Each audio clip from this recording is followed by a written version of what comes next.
It's happening right now. Francis, how do you pronounce your last name? Roy, Francis Roy, like the hockey player. Wow. I don't follow hockey, but Yep. I will Put it try. this way. Put it this way.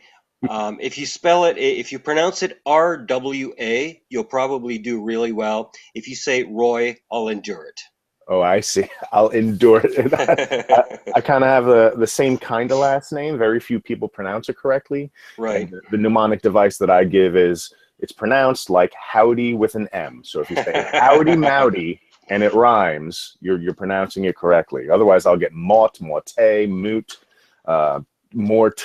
Jason Burns has a horrible time. If you know who Jason Burns is, a YouTube personality, has a horrible time pronouncing my name correctly. He has a hard Regard, time pronouncing anyone's name. stop it. That was Francis Ra. Ra. Roy. Ra. Ra. But let's Ra. carry on. Anyway, you and I, you posted an Emo Phillips quote on the Google Plus sphere. Mm-mm. Let me see if I can find it. Unless you know it off the top of your head, I want to be able to quote it precisely. I recall it said, I used to think that the brain was the smartest part of my body until I realized what was telling me this. And I didn't realize that that's a line from Emo Phillips Neither did I. until Blue kind of told us. And in fact, I'm going to let Blue know that we're having this conversation as well, because he had some things to contribute to it. So, and under it, and not knowing that it was from a comedian, I posted under it that we are not our thoughts. Right. And that kind of, motivated us to have an exchange about your ideas about that idea and mindfulness and true skepticism, being skeptical of the ideas that your brain spits out. And then we went into kind of a mindfulness rabbit hole where I Sure. attacked it from my understanding of it as it is applied to clinical psychology and counseling. Mm-hmm. And of course, you were addressing it from its origins, which was applied to clinical, the clinical bit that I was talking about, which is Buddhism. So if you don't mind, could you go off a little bit on go ahead on here's your soapbox moment, Francis, Oh, geez. where Uh, I want you to kind of thread the needle between mindfulness and morality for you and skepticism. Those three variables, kind of riff on that for a hot second. well, what got me started on the notion was the notion of Emo Phillips's line that I used to think my brain was the smartest part of me until I realized what was telling me this. And I had the same kind of realization before I had this quote. It occurred to me that why would I believe things just because they happen to be in my brain? Now, we often talk about skepticism and we talk about examining our senses, and we understand that our sensory data is limited by definition. Our eyes can only see a certain spectrum of light, our ears can only hear a certain spectrum of sound. Yet, there are certain things that we will question and certain things that we will not question. We will question perhaps our interpretation of our senses, but rarely do we question them when they are self-generated. We'll easily say, oh, well, such and such person or such and such group of people are this way or they are not, but we'll rarely turn it around to our personal beliefs along the natures of, well, I just can't do this, or I'm just not that kind of person, or, it's important for me to be this way. And we have very personal beliefs that we don't ever question because they were generated by our brain.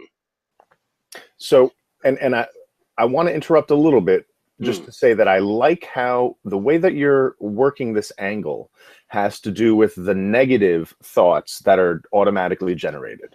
Yes, it's also applicable to the positive ones, but Of course. Yeah. I'm kind. Hubris is never a good thing. I'm sorry. Hubris, overweening pride, is never a good Yes, thing. yes. I'm kind of in a phase in my life right now where I'm looking at the state of the world and I'm asking, well, what does the world, as we know it, have in common? Well, human beings, but what about human beings? Their behavior. Well, what does that have in common? Well, it has thoughts and feelings.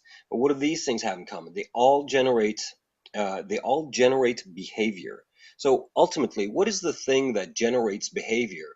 that if we had a certain amount of control over, we could align and influence in such a way as to actually create the so-called better world that we can. And I've come to the conclusion, and this very tentative conclusion, Hmm. I'm just playing with the idea right now. Um, we've got the notion of impulse control, which is the ability to actually make our bodies perform the activities we want them to, as opposed to being um, reactive to bodily urges. Yes. The other is character, and character is nowhere near this highfalutin sounding thing that people think it is, this great moral state of being. Character is merely the habitual thoughts and behavior that you exhibit every day. And the third is the willingness to extend into long-term vision rather than mere short-term vision. And those are the three elements that, if we had, in my mind, where I'm at right now, in my mind, if we had a certain degree of control over these things, we would better have the ability to help ourselves first align to our own life goals, and then second, once having reached that stage, to align to our neighbors, to our friends, to our fellow countrymen, and to those of the other parts of the world. But it all starts with control over oneself, self-choice. And that is a little bit what I had in mind when I posted that Emo Phillips quote, because we often mistake the thoughts in our head for realities, especially when the reality claims to be about who we are and what our capacities are. And then you brought up the notion that, well, we are not our thoughts. And you brought up the notion, I don't know what you called it. What did you call it when Fusing? fusing? Yes, I think that's an excellent term. I know the term from my Buddhist background as identification. That is when you treat your thoughts and feelings as though they are an independent reality to be reacted to, as opposed to something that you yourself generate and are capable of taking a step back and going, well, wait a minute. If I'm frightened, how am I frightening myself? Hmm. To what purpose? What intention do I intend to accomplish? Most people don't take the step back, and they simply they simply freak out. That would be what you call fusing and identification. And I Yes. think one of the better steps is to step back and recognize that the processes of your brain are in large part, or at least in larger part than we're used to conceiving, within the scope of our ability to control. Okay, I like that. Now, I want to just back up a little bit. The three things that you brought up, the impulse control factor, which I'm just going to, as a side, say that I love it because it's literally used as a short-term goal, um, or a long-term goal with which short-term goals are kind of lined out in a clinical sense. I used to be a lead mental health worker in a therapeutic nursery, and also when I went to graduate school for music therapy, the way that they addressed how to achieve goals is to have long-term goals and then Mhm. break them up into short-term goals. And one of the categories of long-term goals is impulse control, just like you said. Yeah. But that kind of goes hand in hand. The other side of that coin is attending behavior, being able to focus your attention on different things at will. And this kind of feeds into mindfulness because a lot of the techniques used for mindfulness are focusing your attention on things you wouldn't normally do. Washing dishes for the sake of washing dishes and being in the present. Breathing exercises, Yes. literally paying attention to the inhalations and exhalations of your breath, etc. So anyway, so that's the impulse control part. The character, which you said is not the crazy complex thing that we all think of. Those two things make sense. I'd like you to talk a little bit more on this willingness to extend into long-term vision instead of short-term. Well, let me give you what I think in our society is probably the most impactful metaphor. That is of people who do financial trading. We want to make a profit this quarter, as opposed to we want to achieve this within 10 years. Everything's got to be now, now, now, I now. see. I'm hungry now. I want to eat now. And never mind that I'm eating my garden before it's finished flourishing. I want to eat now. And consequently destroying the soil for future crops or whatever. You like, Precisely. yeah. Precisely. One of the things I recall reading, and don't ask me the source, I don't recall it now. An idea that made an impact on me is that a group of people had walked into a prison and done the following tests amongst a number of prisoners, where what they did is they tried to elicit someone's timeline. That is, how they encode time in their mind. How do you know the difference between today, tomorrow, a year from now, something that happened yesterday, a week ago, a week from now? Your brain has to have a way of knowing the difference. This has got how you manage time in your brain will affect very much the way that you deal with reality. One of the things that they found in common in these people who went to prison is that they had a tremendous difficulty in creating, in visualizing, in making some kind of connection to a sense of future. For example, if I think of 1 week from now, I'm capable of visualizing that day 1 week from now, the 6 days in between, and from there to make a plan.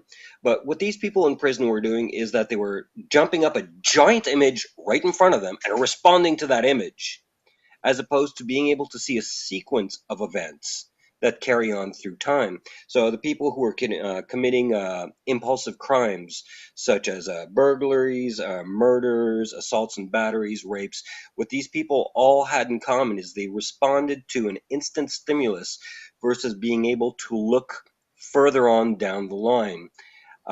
They responded for short-term satisfaction because they did not perceive a long-term beyond the moment. So when we talk about short-term versus long-term, let's go back to the notion of, do I eat this fruit now or do I save its seeds and plant it? Do I invest for a quick return in this quarter, or do I invest in this company to help it grow so that my grandchildren will have a beautiful corporation that will do everything in the ways that I consider correct?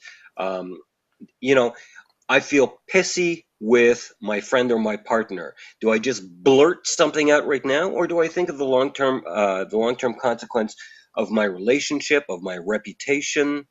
Um, these are what I mean by long-term versus short-term thinking. I see. So if we can control, if we have long-term vision, chances are we might have something stronger to help us manage our impulses. And if we have a long-term vision, we might be able to better scaffold our daily habits of thinking and of behavior and communication and response with other people to achieve something that is more beneficial in the long term. Now, am I talking pie in the sky, or is there any sense to what I'm saying? I'm hoping there's sense to what I'm saying, but these are the ideas that I'm playing with. And if these do bear out to be true, how can I first adopt them for myself to demonstrate this in action? And having done so, how can, if it does turn out to be the way we want things to work, how can I influence other people to adopt these skills and techniques in such a way that it could propagate across the planet, and we can just stop being a bunch of short-term simians and start Robots. actually becoming human? Self-interest robots. Yeah. Right. That's the goal, is to not be a group of self-interested robots, because, and this dips into the Moral Tribes Yes. book that I'm reading, because Yes. he talks about the tragedy of the commons. If we all acted in self-interest, we would assume that there would be an infinite amount of resources in the commons, and we would just do what we had to do to make us feel better and for us to profit. But that is short-sighted, in the sense that eventually you will utilize more resources than you need to, and you won't. It won't be for the betterment of the community, and it won't be cooperative behavior. And when it is cooperative behavior, you're actually doing yourself a favor. Excuse me. You're doing yourself a favor, because you're building a social structure that facilitates the good of all, and that's what's going to help. If you want to think of it from the selfish gene perspective, that's what's going to help propagate your genes into the diverse gene pool, than you dominating and always acting on this self-interest. And, variable. and in a way, just toying with an idea, Mhm. is it possible that we could say that morality is this instinctual framework we have of balancing self-sacrifice with self-interest? Yes, I want to play with that. But once again, I want to backtrack. Mm, The things that you were saying about the willingness, the short term versus the long term. All of this kind of, there's very fuzzy boundaries around all of these because everything kind of bleeds into each other pretty nicely. yes, Daniel Gilbert has a book called Stumbling Unto Happiness, right. and Never heard of it. he talks about how bad we are at predicting the future, Yes. both long and short term, and Mm, how if we just if we have the right, if we're centered enough and we approach things with the right attitude, then we will see how easily we'll prove our automatic thoughts wrong. yes. He uses the example of, like, his wife Excuse me. had planned for the two of them to go to a party, and he was regretting it because then the closer it came to it, the more and more he didn't want to go because he was thinking it was this like snooty pinky up cocktail kind of thing. Yes. But he went, for the respect of his wife, and it ended up being like a a hoagie sandwich pizza keg party, like his Right. favorite kind of party. And as soon as he arrived, he was like, "What was I worrying about? Like, like I keep That is so me. my automatic thoughts, I'll just lose my mind all the time." So Right. there's a certain amount of just realizing it. So here's something that I had mentioned I think in the public thread, where I was like, the things that you're talking about have a basal assumption that people have actually thought about what their goals are, Yes. because the goals are a result of their values, and they've thought about what those values are. And with those two things in mind, they actually have a plan for committing to those goals that are generated from their values that they've thought about. That is a bold assumption, because When I when hadn't done it until I had to. I literally went through a workbook in counseling where it was just like, okay, what do you value? Seriously, write 10 things down. All right, yes. what are your goals for achieving those values? Okay, how do you commit to those goals? And it Yes. was like, man, I never wrote it. I never had to write it down before. And the things that jiggle around in your brain look very different when you're thinking about them in a Yes. random, automatic way than when you literally write them down as a column of things. And you know what? The things that you write down, or at least the things that I write down, I find that when I put them on paper, sound very lofty and idealistic. And then one of the exercises that I've taken to doing is merely marking my behavior, Mm. making instead of writing my values down, writing what do I actually do in a day, and that is what tells you what your real values are. Values are literally a word that means I value this. This is of importance to me. Mm. Why is this important to me? Well, because it will help me meet certain needs that I have, whether they be physical, mental, psychological, you name it. Um, what and a value is something that's so important that you cannot help but act on it. You will act on it. So the things that you do show you what is genuinely important to you. Are you screaming at your wife, or are you making special little nice things to do for her? Are you treating the people around you with respect and courtesy, Mm. or are you just letting them have it because you're an individual, God damn it, and your ideology tells you that you must behave this way, so on and so forth. What you do is what you think, is the perfect barometer of what you think. Yes, and this is where religion kind of plays a role, because some people say that you're um, and when I say some people, I made it just sound more dismissive than I meant. Some people say that's not where I'm going with this. All right. It is said that behaviors are motivated by thoughts. Thoughts are the motivation for behaviors. So if when looking at somebody's thoughts, or what their goals in thinking are, or what their ideals are through a holy book or what have you, Mm, then you have a pretty clear picture of what behaviors they're aspiring towards. And I think right. that's an argument against Islam a lot, because I the think so. Quran is so filled with um, what seems to us as vitriolic and just antisocial behavior. So, but you had mentioned that this way of framing morality, this way of framing mindfulness would be a better substitute if taught to children than infusing their life with religion. Could you talk about that more? Well, I think that what's important is that we human beings get back to a very grounded reality. We live in a society that has coddled us with electricity and petroleum, which has enabled us to borrow arm power and leg power to fuel life-saving devices, trivial entertainment things, useful tools of one way or another. We in the Western world, because we've created what, in my opinion, is in fact a superior way of living. We don't. Uh, we have a very limited fear for our lives on a daily basis. Hmm. Now, I'm not saying that this is universal and that we live in a utopia, but um, But I we're a first world nation, and we have the luxury of, philosophy is born out of the luxury of time that you have when you don't have to worry about survival constantly. That's right. And so, therefore, we create these ideologies, we create these mental maps of how the world is, and we tend to think that they apply to other people when they may or may not. And I just lost my train of thought. Would you? I was asking you about this morality that you're Oh, kind of, children. yeah, children, morality, religion, etc. I think that what I'd like to see is for our society to refocus on the physical realities of the world and the very, very practical skills of living. How to think, how to control your impulses, how to develop your character, how to do all these things that in the 15th to 19th century were important because they were survival skills. I would like to see these things taught to children early on so that this becomes the mindset of, despite the difficult conditions of the world, here's how you can take charge of yourself and add value to the world that you live in. Because we as a Western society rarely have had to deal with these challenges, we just assume that everything comes easy.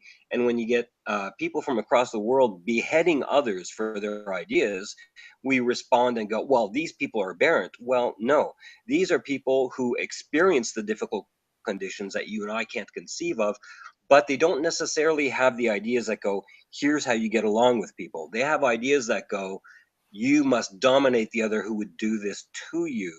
This is the correct thing to do. It's a different set of values from a different set of times, I'd, and I'd we see it should. just I'd see it just a little bit differently. And I'm Mhm. sorry to interrupt because you seem to be like mid point making.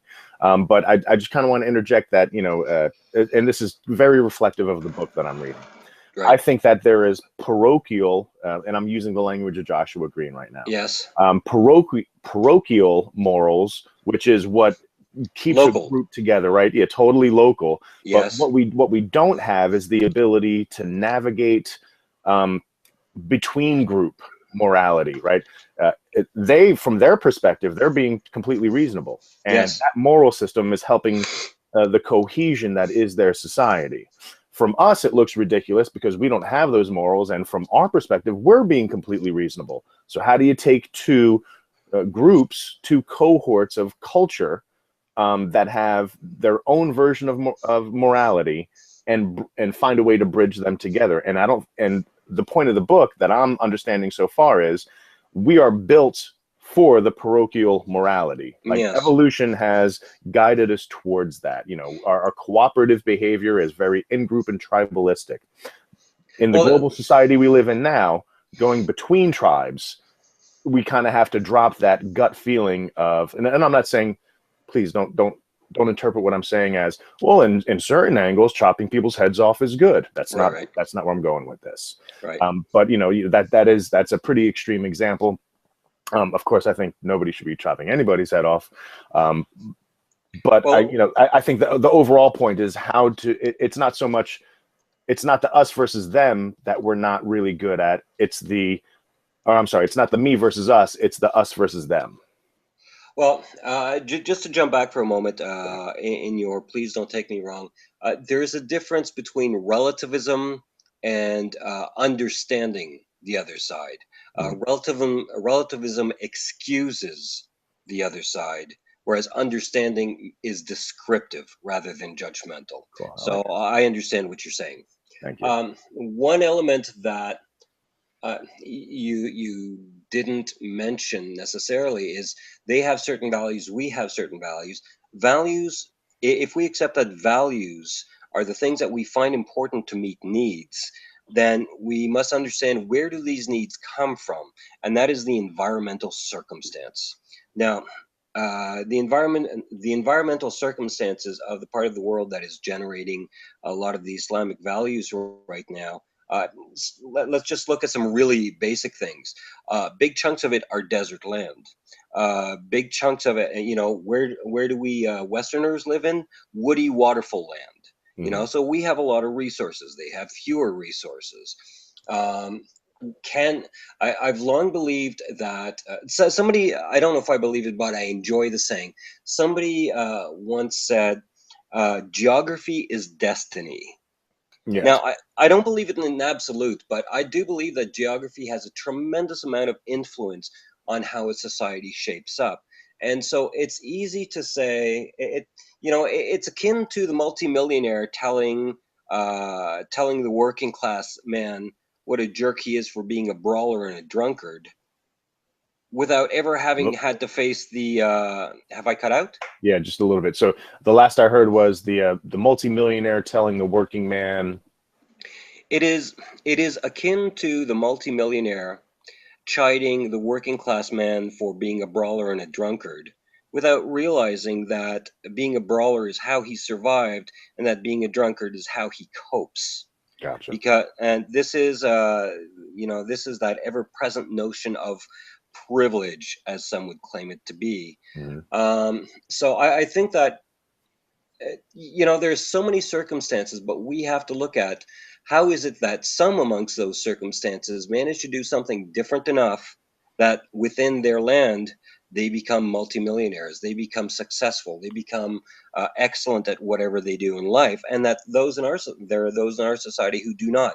What the one thing has in common is human beings, behavior, impulse control, character, and short versus long-term vision. And to your point, the it's not just the geography. No, It oh man, geography is I an have so many influence. ideas right now. Go ahead. Mhm. Yeah, geography is one influence that can help us understand where the system of needs, thus values, come from. Gotcha. Yeah, and that's you. Dawkins uses that as an argument against religion. The religion that you grow up with is almost strictly a function of your geography. There's going to be a lot fewer Christians raised in the Middle East Right. and a lot fewer Muslims raised in the West, Mhm. than vice versa. Um, and yeah, okay. So, and geography can be taken a little bit more abstract as in the United States. United States is huge. The United States could be Yes. 5 different countries. It really could. I mean, it's just that's how big it is. And there are studies done looking at the difference between Southern and Northern Mhm. mentalities Yes. and how transgressions are dealt with. And the theory underlying it is the people in the South mostly had come from a herding mentality where loyalty Yes. was of the utmost importance, so that the tiniest transgression communicated to other people that if you didn't handle it the right way, that you could be walked all over. Right. And whereas the Northerns were a little bit more prosperous and a little more collectivist. Actually, the autonomy was more Southern, the collectivism was more Northern American. And they did studies on college students where, of course, the best part about college is it is a slice of America because people come from all different points to go to go to a university. And they so let's see if I can Unless remember. you're Berkeley, but go on. Stop it. Let's move on. In general, let's talk rules of thumb. I'm being a jerk. I got you. And you're allowed to be a jerk, and I like it. So the experiment was people had to fill out a sheet and walk down a hall to place it on a table, and in the process, they walk past a Confederate who's working at a file cabinet who gets upset and runs into the participant as they are trying to get to the table, right? Mm-hmm. And of course, they take demographic information, where they live, where they're from, and stuff like that. And it seemed that the people from southern United States took that as more of a transgression and reacted to it more than Mm-hmm. people who were from the north. And the way that they determined that was afterwards, well, first of all, they collected their saliva for cortisol, and their Mm-hmm. cortisol spiked in the people in general. And I'm talking averages right now. So like Yes, yes. 88% of the people that were from the South had an elevated cortisol level as compared to the people from the North. Mm-hmm. And then afterwards, they had them fill out a vignette where the vignette had to do with being at a party and somebody hitting on your fiance, Mm-hmm. and your fiance tells you that this person is doing it, then you see them doing it, you walk up to them and finish the sentence. Punch him And in the the nose. people from the South, were a lot more prone to end it with a violent altercation than Mm-hmm. people from the North, who were just like, oh, what's that dude's problem? Or, I totally trust my fiance to handle herself, or what have you. And there's a bunch of different things about this, but all goes towards your geography point. Right. I have this, I've observed, and I don't know if it's true, but it seems to me to be true that um, one can determine another's politics based on whether they work with their hands or whether they work with their heads. And it's my experience that very manual people, very people who are closer to actually manipulating the physical world, whether it be an engine part or a field of wheat or an animal, will tend to be far more concrete, and thus, in that sense, will tend towards less abstraction than those who, for example, might be accountants or psychologists or Well, medical technicians or government people. and how would that play out towards an autonomous perspective, like a libertarian, conservative perspective, pull yourself up by your bootstraps, versus a collectivist or socialist or liberal perspective? How do you think they play out based on the two examples that you gave? I'm not sure how to answer that because your question seemed like rhetorical self-evidence. Well, Um, yeah, I mean, for me, I mean, so I'll just say, so I might have asked it in a completely biased way, and I apologize for that. mm, It seems to me, for people that work with their hands, they would be yes, more prone to libertarian autonomy. Hey, I do this myself. I know how to do this. Why doesn't yes, everyone have these skills? Everyone should be autonomous and sovereign. yes. Not sovereign as in the sovereign I American, understand. but as compared to the idea of collectivism is abstract. Yes. And so it might be more, it might resonate more with people who are of an academic nature, people that are able to take numbers and use them in an abstract way, like accountants, or teach in a liberal arts university, or go to a liberal arts university. Well, um, I agree with you, and I understand what you're saying, and I agree with you. And if you think about it, libertarianism, in a sense, has a strong connection to conservatism in certain values. One is the value of self-responsibility. yes. Two is the value of independence and taking charge of one's life based on that notion of self responsibility. Yeah. Three, therefore, if something happens to you, it is up to you to adapt to it, not to insist that another adapt to you. Um, if we look at more liberal things, if we use Jonathan Haidt's model, I really love Jonathan All right, Haidt's you dropped model. out for a second again. I'm sorry. I'm a big fan of Jonathan Haidt's model because it just illuminated so much for me in that he breaks the political world down or the human moral system down into five separate values, and I'll be impressed if I can remember all five of them. Go for it. The first one is caring. It's harm and caring. Liberals are really, really big on caring for other people. We have to be nice. We have to be kind. We have to be courteous. We have to be polite. Therefore, we must be tolerant. And these are positive traits, but they score way, way, way high up on that. Conservatives do, but being closer to the ground, being the guys who know what it's like to skin their fingers against a chunk of metal or uh, getting, getting beat up by whatever, they understand that caring is good, but pure caring is not a good survival trait unless you're in a safe environment. And as I said, most people who work with their hands tend to understand reality, in my sense, physical reality, a little bit better, are less likely, in my opinion, to make those kind of general abstractions. Whereas, as you pointed out, liberals who live in very refined environments come less face to face with these sort of things. Therefore, from their perspective, it makes perfect sense that it should all be about love and courtesy and caring. Uh, the next one was that you had brought up was loyalty. Hmm. Loyalty is a survival mechanism. When you are surrounded by wolves, you don't chicken out and run away to save your own skin. First of all, that could kill you. Second of all, you are depriving your caring of you group from your protection. So disloyalty is a sin. One of them was authority. Hmm. Authority, from their point of view, is very important because from the conservative point of view, authority is the balise, um, the structuring factor. It is that which holds. It is the center which holds the people moving in a uniform and organized direction, which is very important if you're being chased by wolves, or if you're in a drought, or if you're in circumstances of emergency, of physical emergency from the world beaten down on you. It makes sense that everybody would want to move in a uniform direction. We already have the instinct of following the leader. We have since we were children. Children obey adults. We just do. We don't even question it.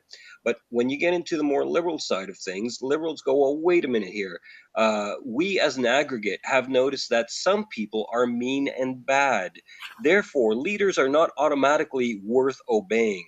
We should question authority. Now, Yes. question authority doesn't mean rebel against authority. It means let's see if it makes sense. Let us think for ourselves independently because we live in a safe environment, rather than obey because our group survival is at stake. We have more luxury to inspect these things. Hmm. Um, one more value was purity.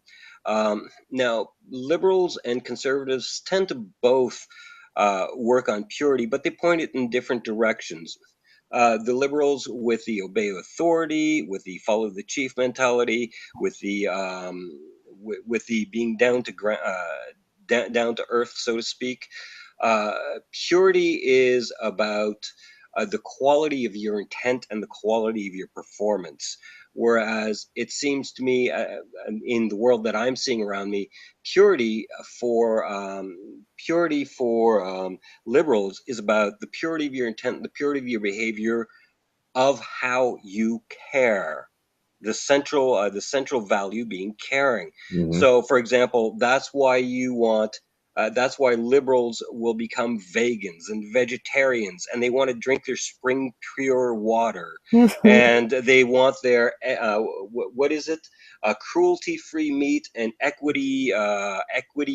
equitable coffee, Fair and trade. all fair trade, and it's all about the quality of your caring. And then there's the fifth one, and I always forget one.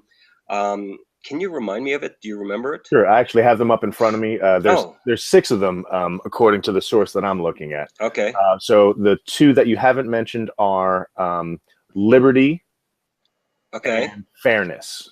Fairness, that was the one. Liberty, I'm not familiar with that one, or he just added it.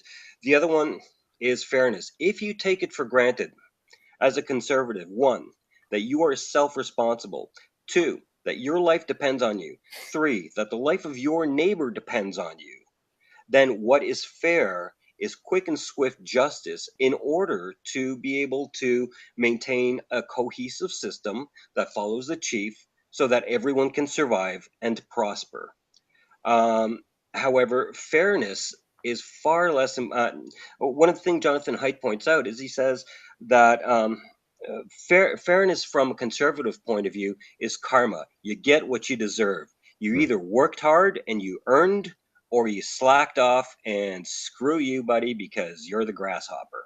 Mm-hmm. Whereas to a liberal, Fairness again goes back to the caring thing, and it's like, well, it would be mean to say something to that person. It's like, don't tell me how not to get raped. Tell people not to rape me. Sure. Where's the loyalty in there? Where's the self-responsibility in there? Where's this? So you can see the values. Now, I'm not judging these. What I'm trying to portray is, when I think of in terms of values and systems, I don't judge one as being better or worse than another. Is that I look at these moral values as meta programs to our smaller values, which meet our immediate physical needs, which is something that's built into us. And so what can we do with all of these to bring the conversation right back again?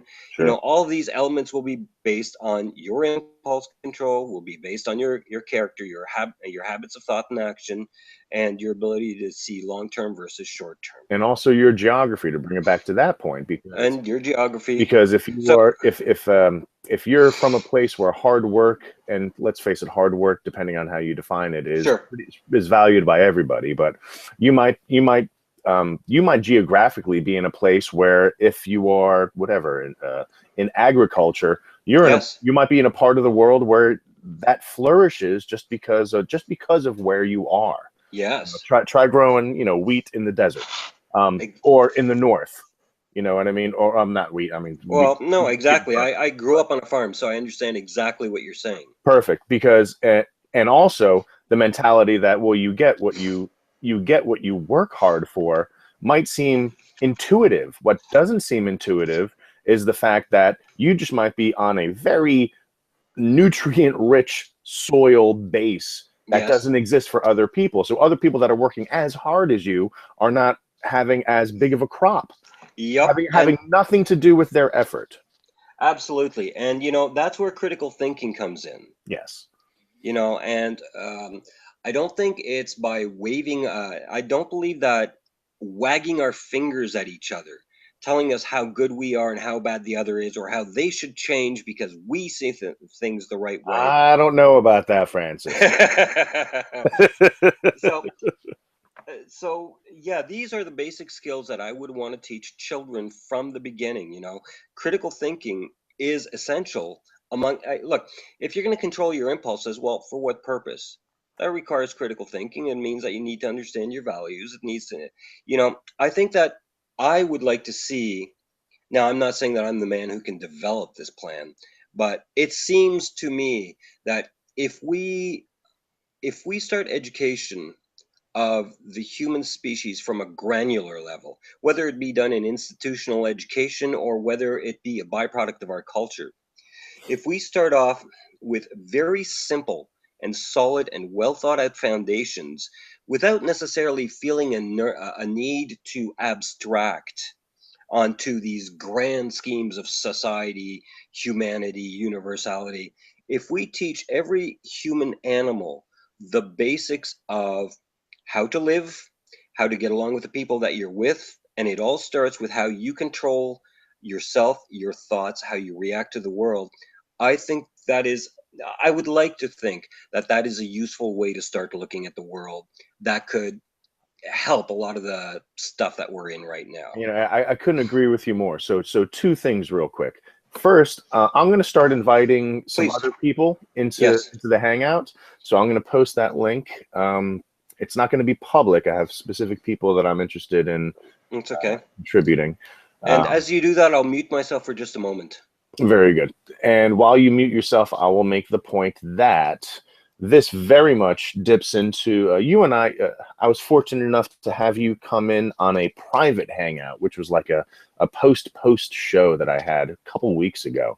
And we were talking about the idea of self-actualization, but you weren't using the Maslow hierarchy of needs. You were the Graves model. Thank you. The Claire Graves model. Yes. And you seem very interested in the self-actualization component and the very language that you use. I mean, it drips of being able to take care of yourself at the base level of whatever. I think that, well, Maslow uses the triangle, but Graves uses what visual scheme? He uses a double spiral. Think of a DNA. Yes, a helix. A double helix. Mm-hmm. You know, this is one of these things that it is such an important and powerful and useful model. It doesn't matter whether it's right or not. What matters is how useful it is.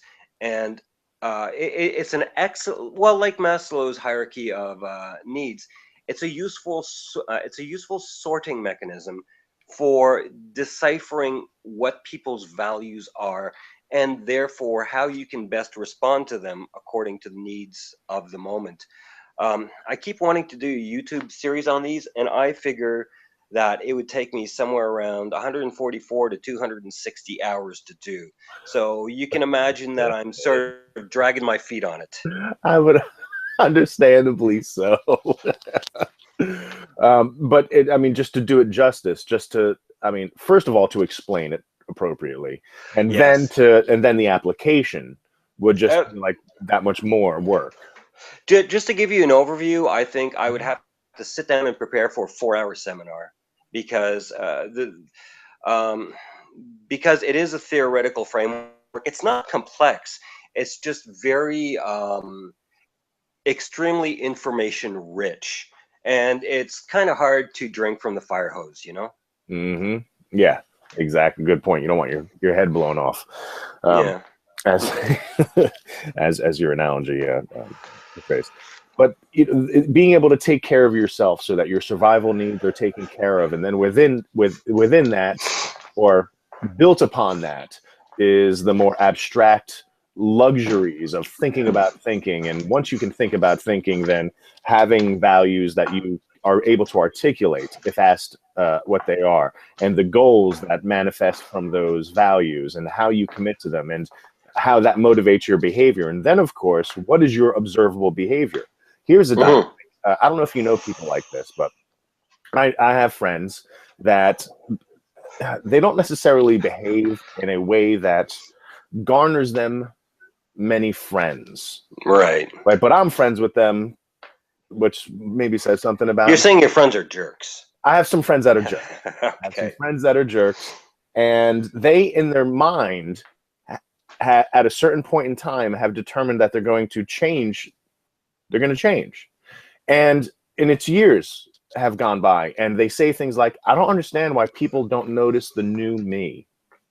Right. So this goes back to the point that I was making with the behaviors. And then, when I want to bust their balls, I'm like, well, what behaviors do you exhibit now that are observably different than the behaviors when you recognize, before that indelible line of, I was a jerk, now I'm not a jerk. People don't recognize that I'm not a jerk anymore. Right. I always ask them, I'm like, okay, what behaviors are observable in these situations? What should they see differently? Exactly. And what they're saying is, well, I feel different. Yeah, they can't see your brain. Exactly. They can't see, and even if they could, people who can see brains and study brains can't necessarily see thoughts. Right. They can just see activation and build assumptions and correlations based on it. But yeah, so I think that it. Oh, Paranor in the side comment said, Maute has friends? Ha ha ha ha, motherfucker. Greetings, Paranor. He's a mess. But I think that this all dips into religion, because I think that religion, it tells you what your values should be. It tells you what your behavior should be. And I think that there's value in that for people that don't want to think outside of the box of the geography they're born in, which dictates the culture that they're raised in.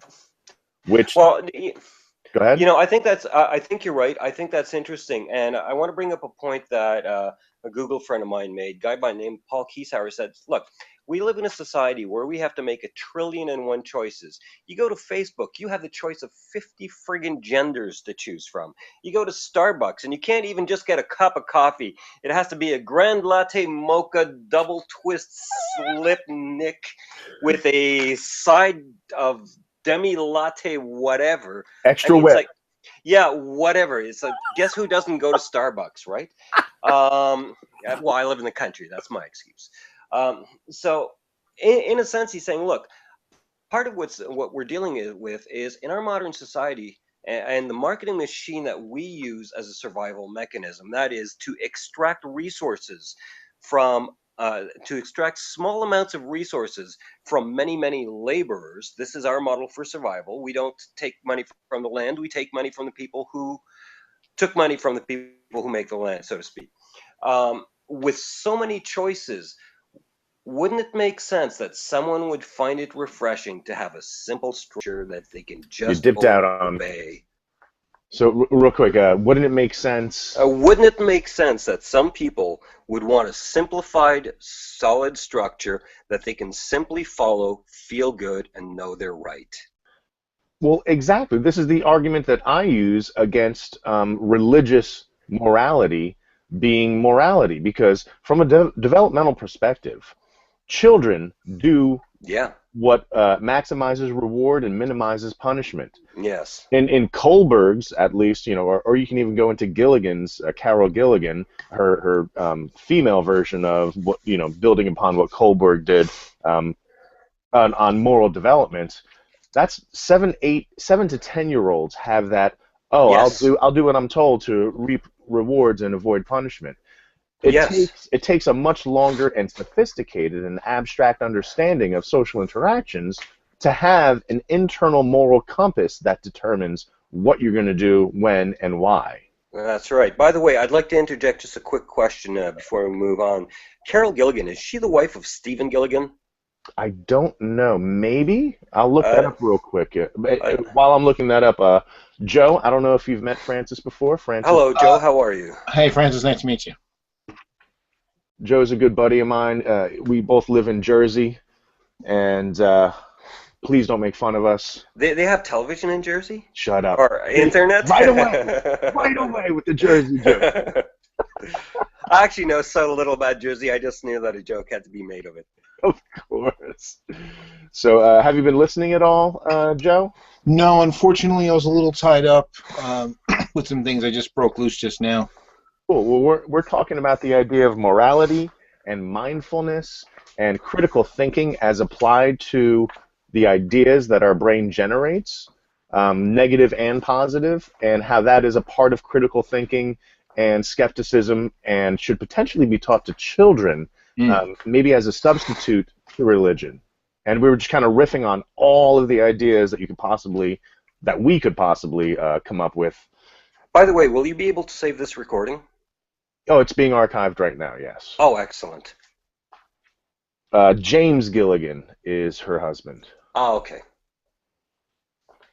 So she's a feminist psychology researcher. Yes, I'm familiar with her. Mm-hmm. I know she has some pretty staunch ideas. I mean, that was the whole reason why she kind of came up with her stages of moral development, is because she thought that Kohlberg's were more directed towards males than females, and so she kind of. But I mean, to her credit, more toward males than females. Kohlberg's stages of moral development, which was kind of like the psychological industry standard, the psychological study of morality industry standard for a while. She came up with her own that are more feminine, and to her credit, I think that they're really good. I don't necessarily know if I would distinguish them male and female. I think that has to be a middle path where, like, humans go through these stages and they pay attention to these things. I'm not familiar with her. Well, not really with her or her criticisms of Kohlberg's. I guess did you already talk about what her criticisms were? Because I don't want you to rehash things you already talked about. But no. Actually, this is we didn't talk about this before. So I actually looked her up to find out what her husband's name was. And so philosophy, she was critical of his approach to the stages of moral development. She argued that they were male-oriented, which limited their ability to be generalized to females. I'd be curious as to why she felt that. Not saying that she's wrong necessarily, just curious what about that system was male-oriented in her mind. Yeah, I'm not quite sure. I know what the result is. I mean, she has her own stages that follow the same age ranges as Kohlberg's, but she introduces the the struggles a little bit differently, right? Because usually development, at least cognitive development, usually deals with a specific struggle that you take this road or this road at each stage of your ability to understand those struggles. Well, what I find interesting, and again, I think that she probably is onto, not knowing, just kind of in a vacuum. I think, she might be onto something, the fact that, there's another way, there's maybe a masculine and feminine way, I would say, as opposed to male and female. But the funny thing about that is that, I do believe that there is a somewhat different wiring in the way males and females approach problem solving and data gathering and so forth. I think that evolutionary psychology and evolution in general kind of bear that out. Yeah. And I know a lot of people get annoyed, especially if you even mention EvoPsych. They go, oh, because I know some people have tried to use EvoPsych for, possibly nefarious purposes. But the thing about it is that I wouldn't say that one was better than the other. They're different. And I've noticed, even from you don't talk about a group dynamic. I've been a role-playing games aficionado for 30+ years. Mm-hmm. I find that the way, and again, this is in general, there's certainly crossover and overlap, but I found that the way males and females approach conflict resolution, particularly, oh my God, you're reading my mind. Keep going. Is extremely different. And I find that, and so that's why I actually prefer to play in groups, mixed groups, because there have been things that female players have played in my games that male players have never, ever even considered until they saw a female character or player successfully try these solutions. In fact, like, my wife's become a player over the years, and there were times, she kept trying to do some things that none of my male players over a long period of time had ever tried, and they even discouraged her from trying some of these methods. And then once they saw that, and I told her, look, I'm the game master. I can't tell you what you should or shouldn't do, but it's your character to do what you want to do. So you decide for yourself, and you can be guided by others, but ultimately you have to make yourself happy. And when she started, introducing some new ideas, and they were successful, it totally changed the whole group's thinking, because they were now open to a new way of looking at things they had never even considered before. Well, can you give me an example of that? Well, here's one. This is a big one. In Dungeons and Dragon type games, you have a series of spells that are for divination. They're for information gathering. Mm-hmm. And they're usually vague, but they're helpful. If you word the questions right, you can glean some information. So there's a low-level spell called augury, and augury will it won't give you strict details, but it will generally tell you if you ask whether something's beneficial or not. It'll give you some kind of cryptic answer that'll give you an idea whether the thing you're about to do is a good idea or not. Right. Now, that's been in the book from the beginning, 1977. I've been playing for 30+ years, almost 35 years, and her cleric character kept praying for auguries, and then she would get discouraged from the male players from using it, and then finally I said, well, yeah, I told her, just do it. And then they were about to do something which turned out would have been unwise, and she decided, well, screw it, I'm just going to do my augury spell, and it warned them, and if they had done what they had planned on doing, it would have been really bad for the group. And then they started to see, hey, maybe there's another way. So then, not long after that, the group basically they encountered something that was a setup. The nation they were working for was being goaded into a war with their ally, their rival to their west, and a mutual rival was trying to get them to fight, and had basically tried to frame nation number 2, and so they were given the task to go to this nearby outpost and destroy it, and they were just about to do that when one of them said, let's wait until morning. So he prays for a divination spell, and before they attack, he says, if we attack this outpost, will these actions be just? And the answer came back, no. And then all of a sudden, so meanwhile, without having seen her, successfully use this type of method, they would have just gone in and they would have wiped everybody out.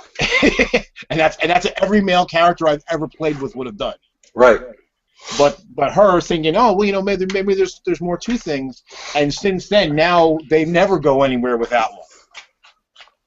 Okay. And that's just one example. There's many others, but that's just one example. Well, there's also a theory. I mean, Shelley Taylor is a researcher that puts forth a theory called tend and befriend, which is the female version of how to act under stress as compared to fight or flight. Right. And it has its own evolutionary psychology underpinnings. So, but I mean that it doesn't necessarily seem to tie into what you're talking about. But I mean there are theories about the gender differences in behaviors under stress. Another really quick one I'll say, because this one made me very, very proud, because he had me fooled too. They're groups going down a pathway, and it's kind of bounded on either side by tree line. They're on horses, and they encounter a group of hostiles who have spears and pole arms of various types. And so what so I said, okay, you see these guys, and they kind of array to kind of block the path. And so she goes, we charge, and I was kind of taken aback because charging into, if you've ever seen Braveheart, charging into a bunch of guys, with spears is not really a good idea if you're on horseback. Well, so the enemy, they draw up together and form a phalanx to prepare for this onslaught. When she got about 30 yards ahead of them, the group broke to either side, because by charging, the enemy drew ranks for defense, and doing so, they left gutters on either side that were clear. And then she had the group break to either side and go around, and then just kept going. They didn't even bother fighting, just kept going. Male characters never would have done that. That would have been a fight. So Francis, what do you like? Do you have any ideas about what we're talking about, gender differences specifically? And I know that you kind of have opinions about such things. Well, trying to tie the whole thing in. Yeah. I don't really. To me, the issue has never been one about masculinity or femininity, but of behavior. I accept that men and women have behaviors that statistically tend to follow a person's sex. I believe that these things are in large part influenced by hormones and body shape and by the things that they do in society. But I'm not so much concerned about that, because the notions the notions of impulse control, the notions of character, the notions of long-term vision versus short-term greed, for lack of a better word, don't necessarily apply to sex as much as they do our simian species.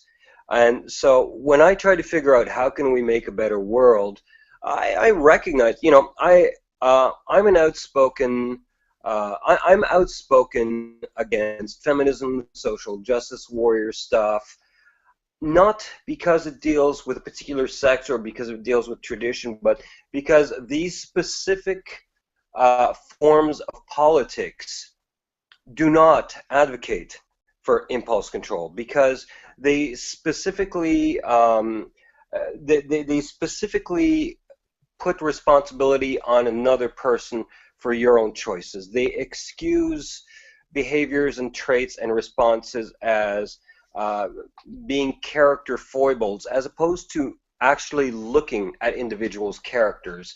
And they don't, in my mind, appear to be broad and long-term thinking, but short-term reactive. I don't think it, within the scope of this conversation, I don't see that these politics have any particular value. I think that if we look at human beings as the simians that we are, if we can figure out the human operating system, if we can figure out, what is it that it takes to make these monkeys do the things on the planet necessary to do in order for everyone to prosper as best as possible, then that's where I'm trying to go with. That's what I'm trying to figure out and develop. And you would like it applied equally. Like the whole gender thing is not an issue for you. It's the fact that we're all humans. What is the best way to move forward with this via critical thinking, even if critical thinking has to do with our automatic thinking? Critical thinking does not depend on your hormones. Thinking long term versus short term does not depend on your hormones. You just dropped that for a second, Francis. Sorry. Say that again. Critical thinking doesn't depend on your hormones. Thinking. Impulse control does not depend on your hormones. Self-will. Well, hold on. I mean, literally, impulse control does depend on your hormones. Yeah. The more adrenaline, and I'm not talking gender hormones. Adrenaline. Well, I understand. I'm talking in quote unquote normal conditions. Gotcha. The assumption that I'm bringing to this is that somebody makes an effort to practice impulse control over a period of time through, for example, part of what brought our conversation here was meditation, being self-aware of one's thoughts, being aware of one's behaviors, and practicing this on a regular basis. If you are, for the very first time in your life, put in a highly stressful situation in which you must apply impulse control, and you've never tried it in your life, yes, your hormones will dominate. However, if you get into the cultural or personal habit of putting impulse control, critical thinking, putting all these things as an essential element of human upbringing, then it becomes. Look at the Japanese. Now, I think Japanese have taken impulse control to maybe a little bit too far, but they're an example where there's extremely little violence, extremely little rape or theft. I mean, it still happens, but very little, because their culture promotes these things.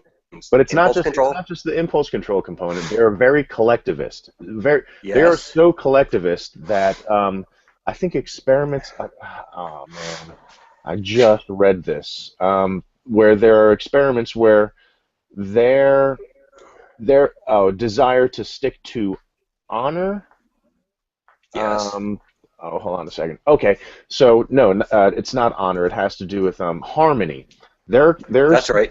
They're such extreme collectivists that there was a research done by Pang et al. Where murder was done by somebody who was unidentified, and the police chief and judge needed to identify somebody, or ethnic fights would break out. And their two choices were to falsely accuse Mr. Smith or to continue hunting, and they chose to falsely accuse Mr. Smith. When this was described to Chinese versus American participants, the Chinese were less likely to condemn this choice because the risk of one life for the gain of many fit their collectivist mentality, their society, I should say. And they were also less likely to condemn the judge and police and blame it on the potential rioting mob. Right? So they absolved the people who were responsible for falsely accusing and blamed and said that choice would be the fault of the potential rioting mob instead of the fault of the person who committed the murder. Yes. So I mean, I just bring that up as an example of, you mentioned the Chinese culture as Japanese. I'm sorry, Japanese, Asian. Yes. Asian culture as very very impulse control. You were linking it to impulse control, and I kind of see that and collectivism kind of working hand in hand, because collectivism is an abstract idea. I think I would acknowledge that as being a useful bit of information. Maybe I chose a bad metaphor, or I didn't think it all the way through. I think there's value in that, but the point that I'm trying to make, is my experience of a lot of Japanese people who have come from Japan to North America. I've never been to Japan myself. Is that they tend, if you do something rude, they won't tell you. they'll let you make an ass of yourself and they'll just keep their mouth shut, then they'll just walk away. Now, a lot of North Americans find that really annoying. We're like, well, why didn't you tell me? And their response is, well, you're an adult. I shouldn't have had to have told you. Well, therefore, why would I? It's kind of a romantic vision of Japanese. I have worked with the Japanese before, and there's a lot of cultural differences. I think we run the risk, and I remember in the 80s that was one thing where we kind of idolized, everything Japanese because it seemed like they were so effective and efficient. Right. Although they're really not.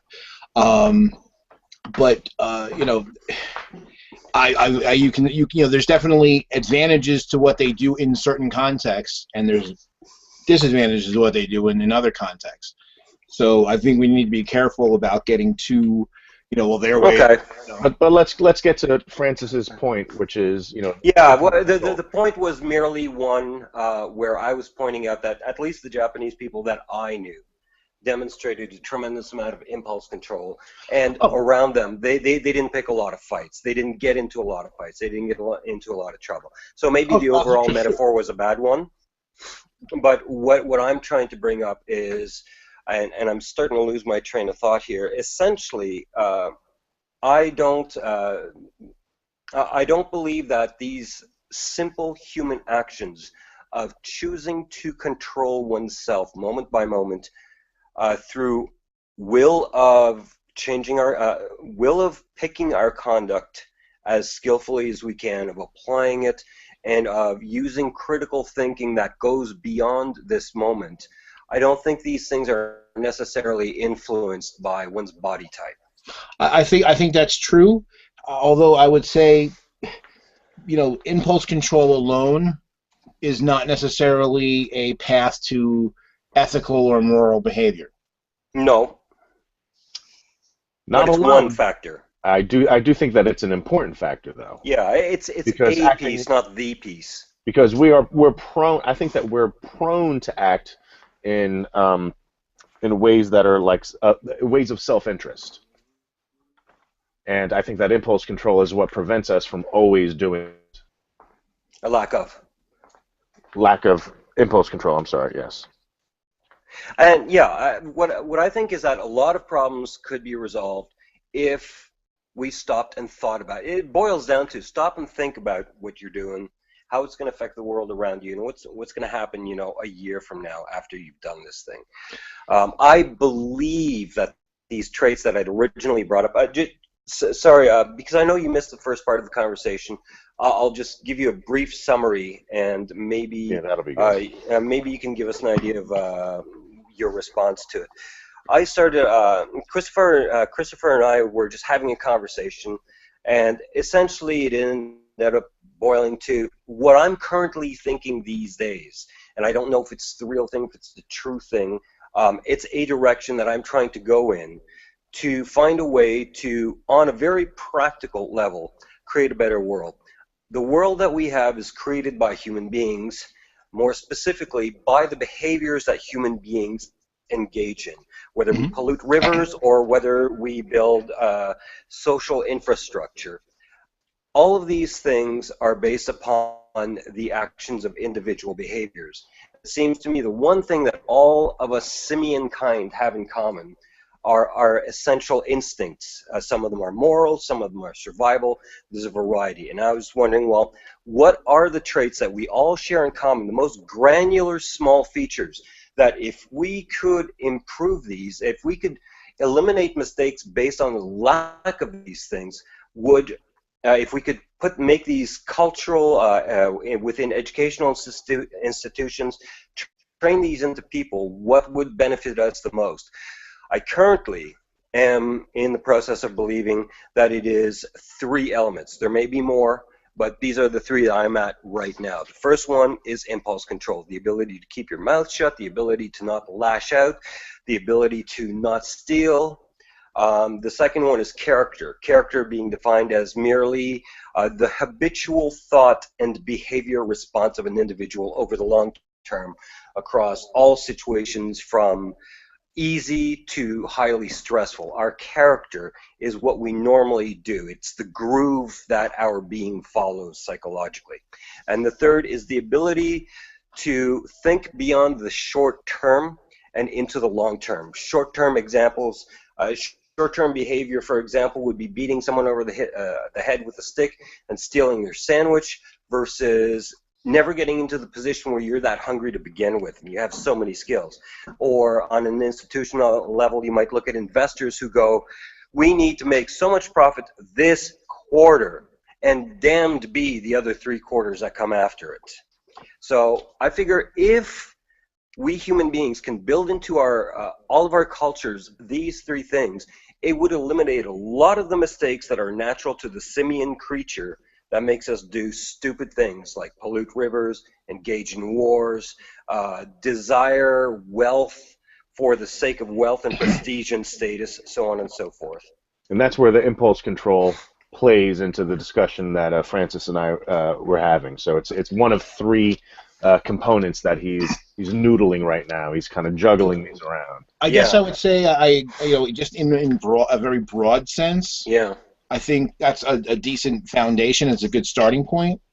I think that there's 2 things I guess I would want to add there. Mm-hmm. Because of course it's a very ascetic kind of we're not all cloistered monks praying to figure out and I say praying not necessarily in a religious sense, but understand maybe meditating to achieve our we're imperfect creatures in perfect circumstance. Yeah, the thing is that and it's kind of one disagreement I'll make with you with one thing you said earlier that kind of ties in as to why I think there's an element that needs to be added, or maybe 2, is that when you were saying about why you are not a fan of as you put the social justice community and like feminism and things like that, and I've got issues myself, but see, the thing is I kind of separate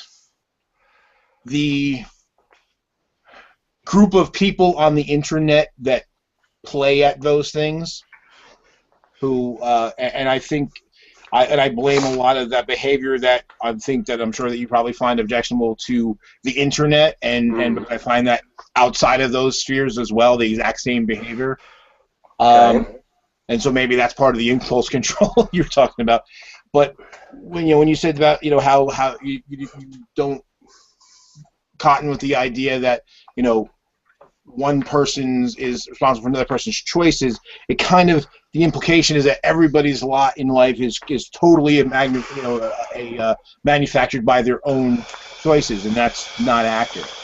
I agree. That's an assumption on my part.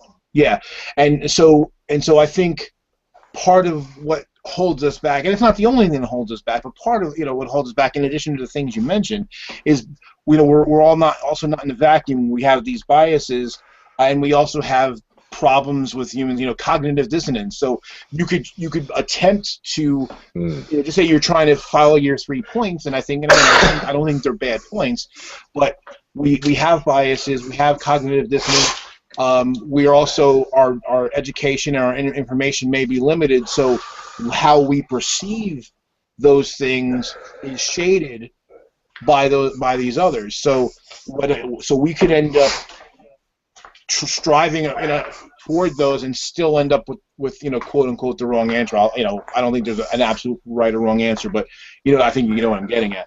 And you know what, Joe? I agree with you very much. In fact, that is the problem that I'm struggling with right now. It's what I call the problem of emotional and intellectual dishonesty, and it's not meant in some derogatory way. Yeah. One of the things about the simian species is that we lie to ourselves as much as we lie to other people. Right. And that's why I was hoping that and I admit that right now, the way that I'm putting this forth, especially in light of what you're bringing, there's almost a utopianism to it. Yes. And my assumption, my working assumption for this does rely on, not that it is a fact, but that it would be a useful axiom to start from if it were true, is that people are self-responsible, and it starts with the assumption that people see the value of controlling their impulse to lie to themselves and to others, but not all will, because of the very reasons that you brought out. So that's a sticking point what I'm dealing with right now. So I acknowledge that. You got it. So I think that's a big part of it, because the problem is, and what can end up happening, of course, is that if someone is in a position where they're at a disadvantage to the community at large for one reason or another, that will affect their opportunity to do those things, and it will also affect people's attitudes and how we perceive not only our own actions but the actions of others. That gets into the other element was the whole group dynamic, because it's not, we could have good impulse control and still not necessarily help. We're only as good as the information we have. Yeah, and the thing is that, and as based on what Chris was pointing out about highly collective, there's that struggle for that balance between the individual and the group, because there's advantages for both. I mean, we need a certain level of individuality, because we know that that's generally where creativity comes from, and that's where advances come from. But on the other hand, order comes from that collectivism. But too much of one or the other. If we're too individualistic, then we're not going to succeed as well, because we're not helping one another. And too much collectivism can stifle the individual. And like where people, they didn't even care about actual justice. They wanted to be able to name somebody because it maintained order. That's obviously not helpful. Yeah, but to your point, Francis, I mean, we're only as good as the information we have. But then there is also the dictum that all important decisions are based on insufficient data. Yes. And that humble understanding. I mean, thinking starts with the acknowledgement of the limits of what you know and what humans can know. And that's tough for a lot of people. Yes, I agree. And one point that Joe brings up that I like is, and one of the points that he makes up is between striking a balance between individualism and collectivism goes back to a little bit about the question of, isn't morality really finding the right balance between self-sacrifice and self-expression? One of the interesting things about the Clare Graves model is that he splits these 8 different value levels amongst 2 systems. I call them the me and the we systems. That is, the first system is self-sacrifice. The one side is self-sacrificing, works for the first side works for self-expression, that's me. The second side works for self-sacrifice. So our system goes, as we progress in value systems, we go from me to we to me to we to me to we. So we're constantly cycling this way. And he's got a point there. And there was another thing he said that I wanted to bring in, because it points out to an assumption that I'm making. My personal, this is of course affected by my own personal view of life, and my personal view of life is very influenced by the North American pull yourself up by the bootstraps. You just gotta want and try and hard work enough. And one of the points that Joe was making is that we are limited. A limitation that we have to contend with is a lack of interpersonal and social resources as much as physical resources. You can have all the gold in the world, but if nobody will buy your gold is worthless. You could be the smartest, most beautiful, most influential person on the face of the planet, but if they all hate you because you have blue eyes, and within that system you're limited. Now, my idealistic self goes, well, pull yourself up by your bootstraps and get yourself into a different system.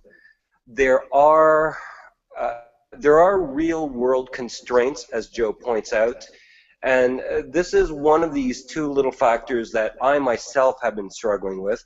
I'm an imperfect human being, and I often beat myself up for not being Elon Musk. So I can relate to what Joe's saying. He's pointed out 2 very evident flaws. He's highlighted 2 evident flaws that I've sort of been kind of in the background dismissing because I wasn't ready to deal with them just yet. But well, you dumped that on my plate. Thanks, Joe. You're welcome. You're welcome. Well, and that's why, you know, and if you look at in a broader sense, that you take away, go from the individual side of either of those and go to the we side of both of those extremes. Yeah. And two systems that make my brain hurt. And I know in people's minds they seem like good ideas, but I find them kind of the same bad idea from the opposite view. Yeah. Is the two extremes is on the ones, I guess I'll do on the far right anarcho-capitalism and on the far left anarcho-communism. So you basically got the absolute extremes of the two ideas. So and basically the problem is that they're both extremely idealistic systems that don't work when you know they sound really nice in principle, and they don't work when humans are involved at all ever, because you know in both cases they both have serious problems. They both have holes that they are not capable of addressing, and they're what they both similar. share is that they're utopian. Well, that's right, and they're very similar. It's funny, even though they're both very similar, but so one's an extreme collective and the other's in the extreme. So it's kind of like you take the individual thing and go on the broad sense. You know, the extreme individualist who basically, you know, anything that people won't stop me from doing, I should be able to do. And the other one is I'm a total slave to the state. Yeah, but the only real individuals in society are straight up hermits. That's true. Like people that don't utilize the capital of social interaction. Right. And so that's why, like, for myself, like I laugh even when you get more toward the middle, because I've always been a fairly in the middle kind of person. I've become more radical thanks to the world's gotten more polarized, and certainly on the internet. But I've kind of taken a step back from that. I'm trying to recenter myself for a variety of reasons. And when I get into these discussions and where I see people who are, right wing, left wing, and I lean left, but when people get into like this versus that, and the problem is, again, people are looking for magic solutions, and like I referred to myself as a capitalist, and a friend of mine was like, "Oh, but you're for taxing big corporations and breaking up the big banks and all that." Yeah, but I actually own a company. I'm actually, by the definition, textbook capitalist. I have a business. People work for me, and more importantly, I actually have experience in this, and I'm not talking from pure theory. Yes. Right. And so I'm in a situation where I kind of see the excesses of both, and I'm like, well, I've been an employee, and I know how it sucks to be an employee, and how sometimes the people on the top are idiots and don't know what they're talking about. And then having been the boss, and I see sometimes where, sometimes they're just crappy employees that just aren't up to the task, or are lazy, or not, or have misrepresented themselves and just can't do the job. And actually when I started changing the view on it, because I've had to fire 3 people, and it's always difficult, but I have to actually look at it not from a selfish view of like, oh, they're taking money out of my pocket, but more of like, hey, they're hurting my other employees, because it's going to affect raises, it's going to affect bonuses, it's going to affect what my company can do for the group, because this person's not pulling their weight. Yeah, if you make me lose this client, my employee's daughter doesn't get her figure skates. Exactly. Sure. And so so I see both extremes. I still look back at so I look back at people I used to work for, and so I see some of the times when they were telling me that I didn't like my attitude or what I was saying, and I go, you're kind of right. And other times they look, nah, they were still wrong. Right. And so I kind of can see both roads now, having the experience of both sides, and also know and I actually, and where I guess where I differ is I'm to the point where I kind of feel, I did a video when I was still in the Breakfast Club channel a while back called "The Loneliness of the Liberal Small Business Person," because basically no one's on your side, labor's not on your side, and the corporatists are not on your side either, because you're not a big corporation, so nobody cares. I'm not laughing at you, Joe. It never dawned on me, like, being a liberal small business owner, you have to be a capitalist, but you're not capitalist enough, and you have right.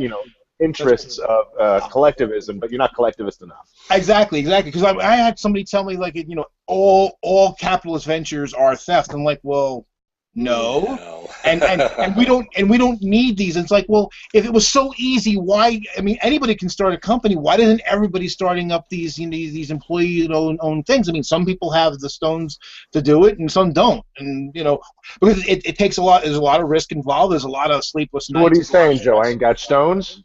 I'll give you stones.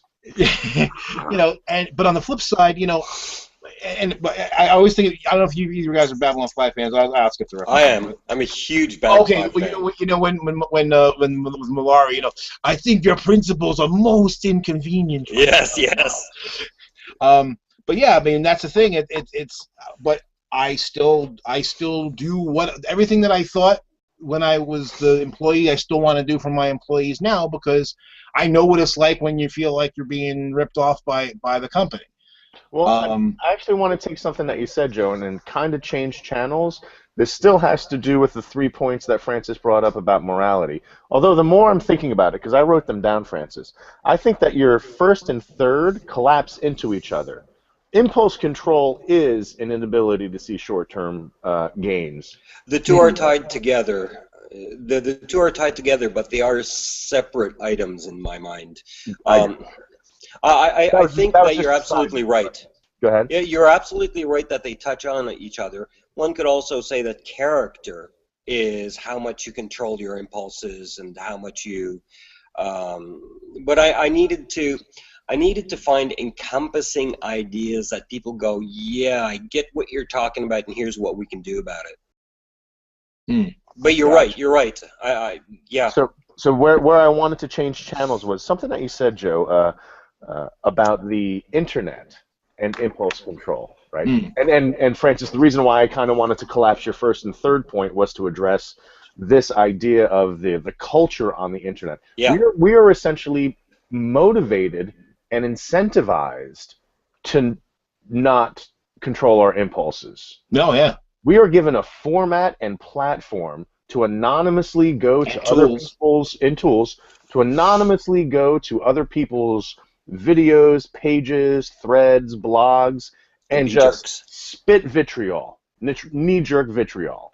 And especially if you think about Twitter and way YouTube was before they lifted the 500-character limit, it was designed, it actually had to be very short. So it was all about staccato bursts and not any kind of thought. Yes, interesting observation.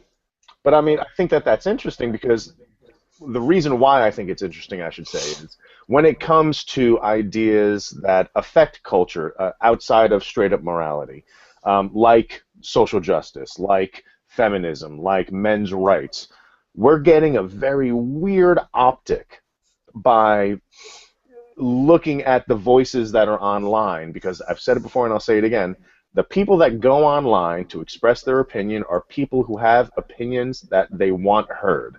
And that is a very self-selective group, non-representative of whatever they happen to self-identify as. Right. Myself included, by the way. Oh, yeah.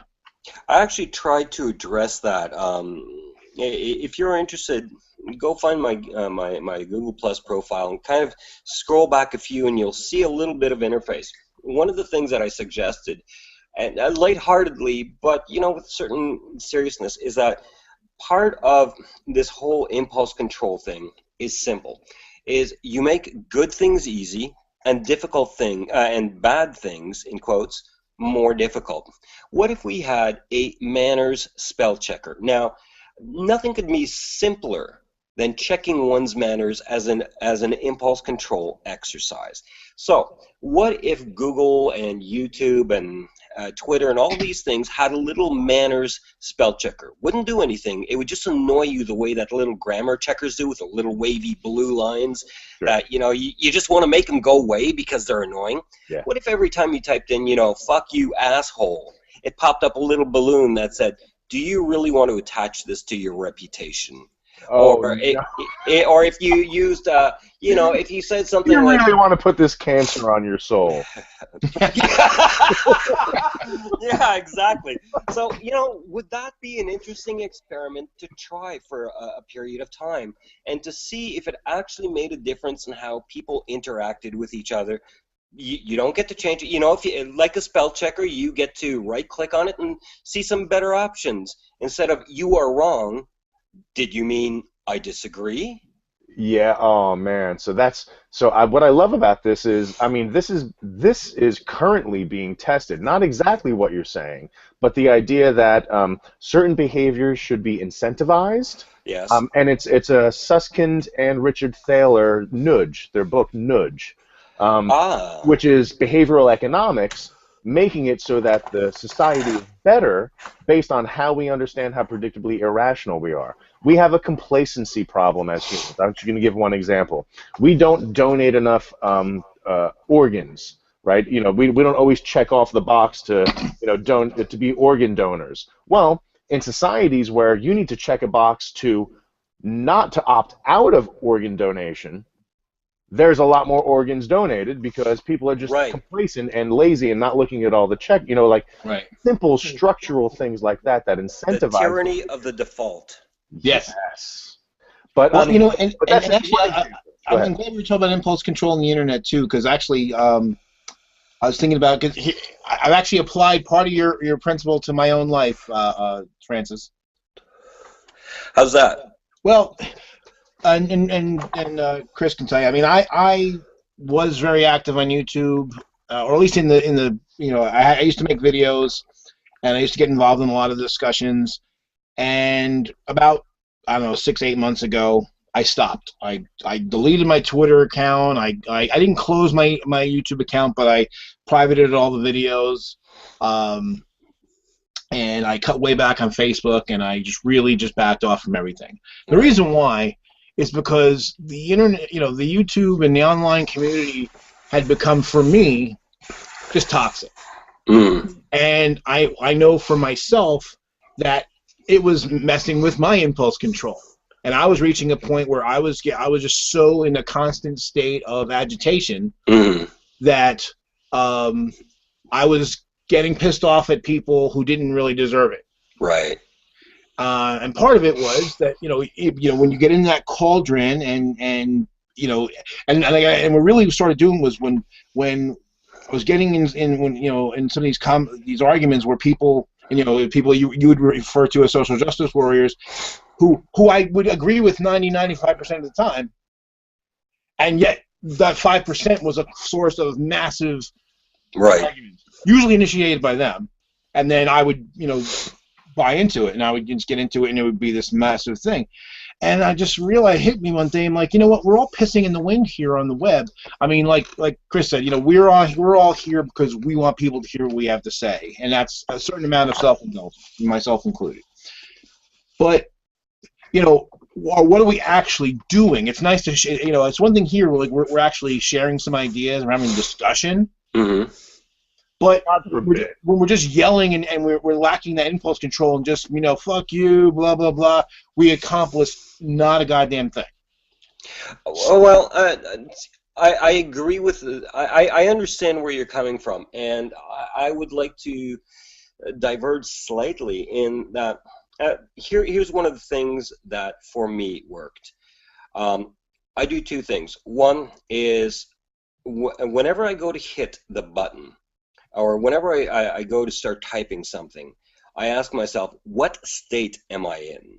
Now, at least I'm aware of it. Now, I may be in a pissy, annoyed, over-caffeinated state, but at least I'm being aware of it.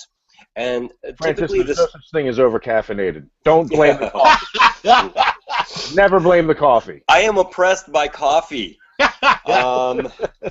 I think, and the other thing before I hit the post button is I frequently, not always, but I frequently ask myself, I've gotten into the habit of asking myself, does this add to the conversation? Is this moving us in a direction that will actually change something? And I think some of the best things I've ever done was to go select all, delete, cancel. And I think some of the best posts that I've done are the ones that I've never done. Yeah. It doesn't make me perfect, it's like I still fuck up sometimes. But that was the thing. I always fuck up. I just want to bring up something that just happened over the past 2 days for me. So I did do an interview, and Francis, if you want to talk about this, the interview that I did with Steve Shives, I know that you had questions about it in our private chats, for people that are watching, this is just an organic discussion about things that Francis and I are interested in, some of which touch on this impulse control, morality, mindfulness kind of components, but we're going to pretty much talk about whatever comes into our brain holes. Under that, somebody just said something that didn't make sense to me, like you guys are the most horrible cultural relativists. Right. And so I asked, how so? And he answered in a way that, from my perspective, he was using definitions of terms and linking things that I don't define those terms as or find those links that he made. And so I made one more comment, and then he made it clear that he was looking pretty much for an argument. Right. And then I wrapped it up in a neat little bow, and I was just like, I didn't use these words, but I pretty much said, I'm not dropping the ball. I'm purposely placing it down. I asked, you made a statement. I asked a question. You answered it. I find closure in that. Thank you. You practiced impulse control. Good for and you. it was because what I wanted to do was rip into him. I wanted to take every point that he made and show him how stupid he is. Right. Yeah. But he's probably not stupid. He's just understands things differently than me. I find that one tool that has helped me out a lot is you can kind of see the evolution of my thought process on my Google Plus page. One of the things that I find really, really useful is to understand that words are not the things that they point to. So it's often important to ask, well, what do you mean when you use this word? What real world thing are you trying to express, regardless of the choice of words that we use? And a lot of people will go, well, the dictionary definition is, okay, but what do you mean? When you're using this, what are you thinking of? What's rolling through your brain? And most people will just tell you that you're stupid and look it up in the dictionary. Other people will slow down and go, well, here's actually what I'm thinking about. I'm thinking about my sister-in-law who had this experience, who yada, yada, yada. Sure. And you go, I would have used this word, but let's go with your experience. I see where you're coming from now, and the argument goes away. Yeah, that's a good point. Well, and that's the same thing I've been asking a lot. Like when people say something that I think is kind of dumb, I've been kind of asking them, well, why? Or they say, these really like blanket statements like, oh, this is evil, that's not. And I go, well, what's evil about it? Or what's yeah. You tell me. I'm not going to tell you you're wrong. You tell me why that's the whatever you said is the case. Because again, they're using this little quip, and I can devote a lot of intellectual time into but let's see. And it's funny because in a few cases it's actually helped diffuse somebody, because then once they actually said more than their little blurb and they actually gave some details, I was able to selectively refute some of their details, and then in a way that wasn't necessarily confrontational, and I kind of disarmed them. And then they were still kind of like, well, but they chilled out. And I love that. I love disarming people with genuine questions and a genuine curiosity to understand. I think one of the most disarming things that you can do in a conversation where people want to aggro. Yeah, and so I guess so that's why because I was feeling to a point, especially after all the fights I got into, when the first time I ever heard that term social justice warrior come in, it was being applied to like me and friends of mine, and I was like, well, screw those guys, and some people took it up as a banner, as a badge of honor, but then over time within that community there was a kind of a fractionation, and the more extreme, more impulse control challenged people went off in one direction. Short people are vertically challenged. Yeah, and so I realized, so I started to see it was hard. So it put me in a very awkward position, because on the one hand, there's like I said, there's people that are here and people here, and I'm here, but I could see within this group problems, and it's not that I'm agreeing. It's not that I'm agreeing with these guys as far as the substance, but I can certainly agree on the methods and behavior of some people in the group that I'm closer to. And so that's another reason why I step back from it. So like that's why now I'm not part of any group or anything, but as far as one thing I wanted to say earlier, that I guess for me, when I, if I were to apply your principles, see, I come down because I realize we do have biases. There are still societal issues that are, there's inequities in society. And because I know that not all those inequities are strictly on the choices of the people who made them, that's why I think that those things have value. Some of those movements, I think a lot of those movements are, at least on the internet, are unfortunately occupied by a lot of people who don't really understand anything. But I don't dismiss, the core fundamentals, and it's kind of unfortunate because I think that's causing, to use the term that's popular, and they're actually derailing themselves because they're basically going down a rabbit hole, as opposed to addressing the real issue. So I find that what I would rather do is, rather than deal with those on the internet, because I know that's a kind of a waste of time, I want to kind of go back to what I used to do.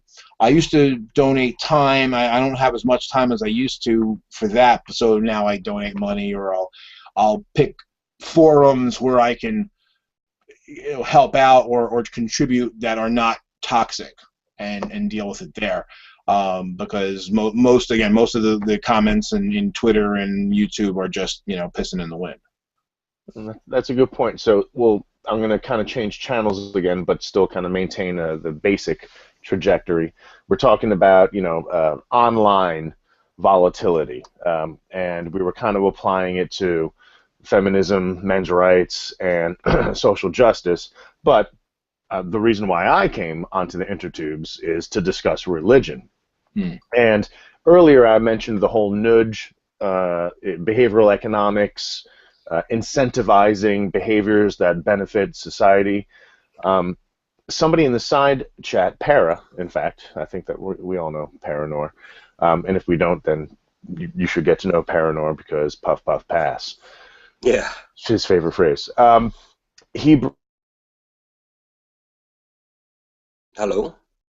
Hello? Incentivizing. Can I be heard? Yeah, you Okay. cut out for a second there, Chris. Oh, I'm sorry, guys. Yeah, this whole thing is cutting in and out for me, by the way. Sure. But I'm trying to deal with the blank spots. Maybe if I reduce my bandwidth. Anyway, Para is bringing up the point. Isn't that how religion pushes cultural control, which is the nudging, incentivizing of behaviors that they deem good? You guys have any opinions about that? I think religion uses more negative reinforcement than positive reinforcement. Well, I wonder if in this case, nudge doesn't actually mean baseball bat to the skull. I mean, it can. I mean, yeah. I mean, or just psychological terrorism. Like the concept of hell is Right. a nudge towards behaviors that But once again, this dips into the 7 to 10-year-old version of moral development. I'm going to act this way to prevent punishment. Yeah, that's like a level 3 on the Graves model. It's follow the chief. The chief is right. And if you're coming from the point of view of, it's important for me to not get killed by the people that I live with, let alone the enemies, then it makes perfect sense that you would want to seek that kind of self-saving that kind of self-saving cooperation. You're not cooperating for the group. You're cooperating to not get killed. Yes. And I guess what I'm understanding you as trying to promote. And by the way, I'm weirded out by utopic visions. Yes. So I just want to put that out there. But, embracing it for the sake of this discussion, I think that the point that you're trying to drive home is the idea that what is going to work out best for everybody in a humanistic way is the ability to critically think and imbue this critical thinking into kids as part of the educational system, such that it is such a part of the structure of society that everyone understands it. But that, again, that is biased in the way that Joe was talking about. That is a confirmation bias that can get us down a rabbit hole where we are so collectivist that it can be taken advantage of in a way that we lose our autonomy and creativity as individuals. Well, I'm sorry. I'd like to point out a couple things. First of all, although I have a strong desire to create a better world, I don't claim to say what that better world will look like in terms of content. I'm not suggesting that we teach content. I'm suggesting that we teach structure, process.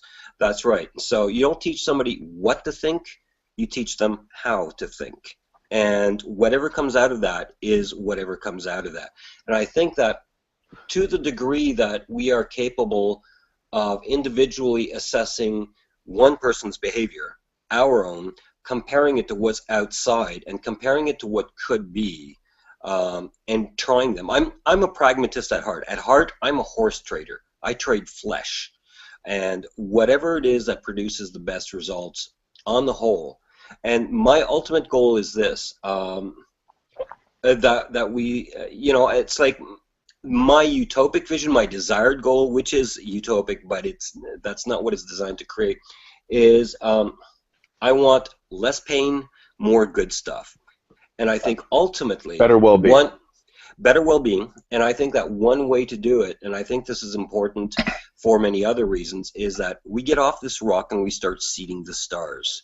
I think that to the degree that we can do that, not only will we, it's like separating a piece of our brain and allowing it to grow in a different environment. We can make better ideas because we'll be, by going to other planets, in a sense, we're time traveling in that we are taking our brain and putting it in medieval conditions and recreating everything from start. And these ideas can be brought back to us. At the same time, it reduces pressure population, it reduces resource pressure, and it increases the amount of resources that we have. To the degree that I believe, and I admit to having been fully influenced by Robert A. Heinlein in this, that to the degree that we spread out, not only are we saving our species, but it might also be good for our health. But this also dips into the posts that you've been doing recently on Elon Musk. Yeah. Where he was criticized by some people as saying that, who was it? PZ Myers was saying some crazy stuff about.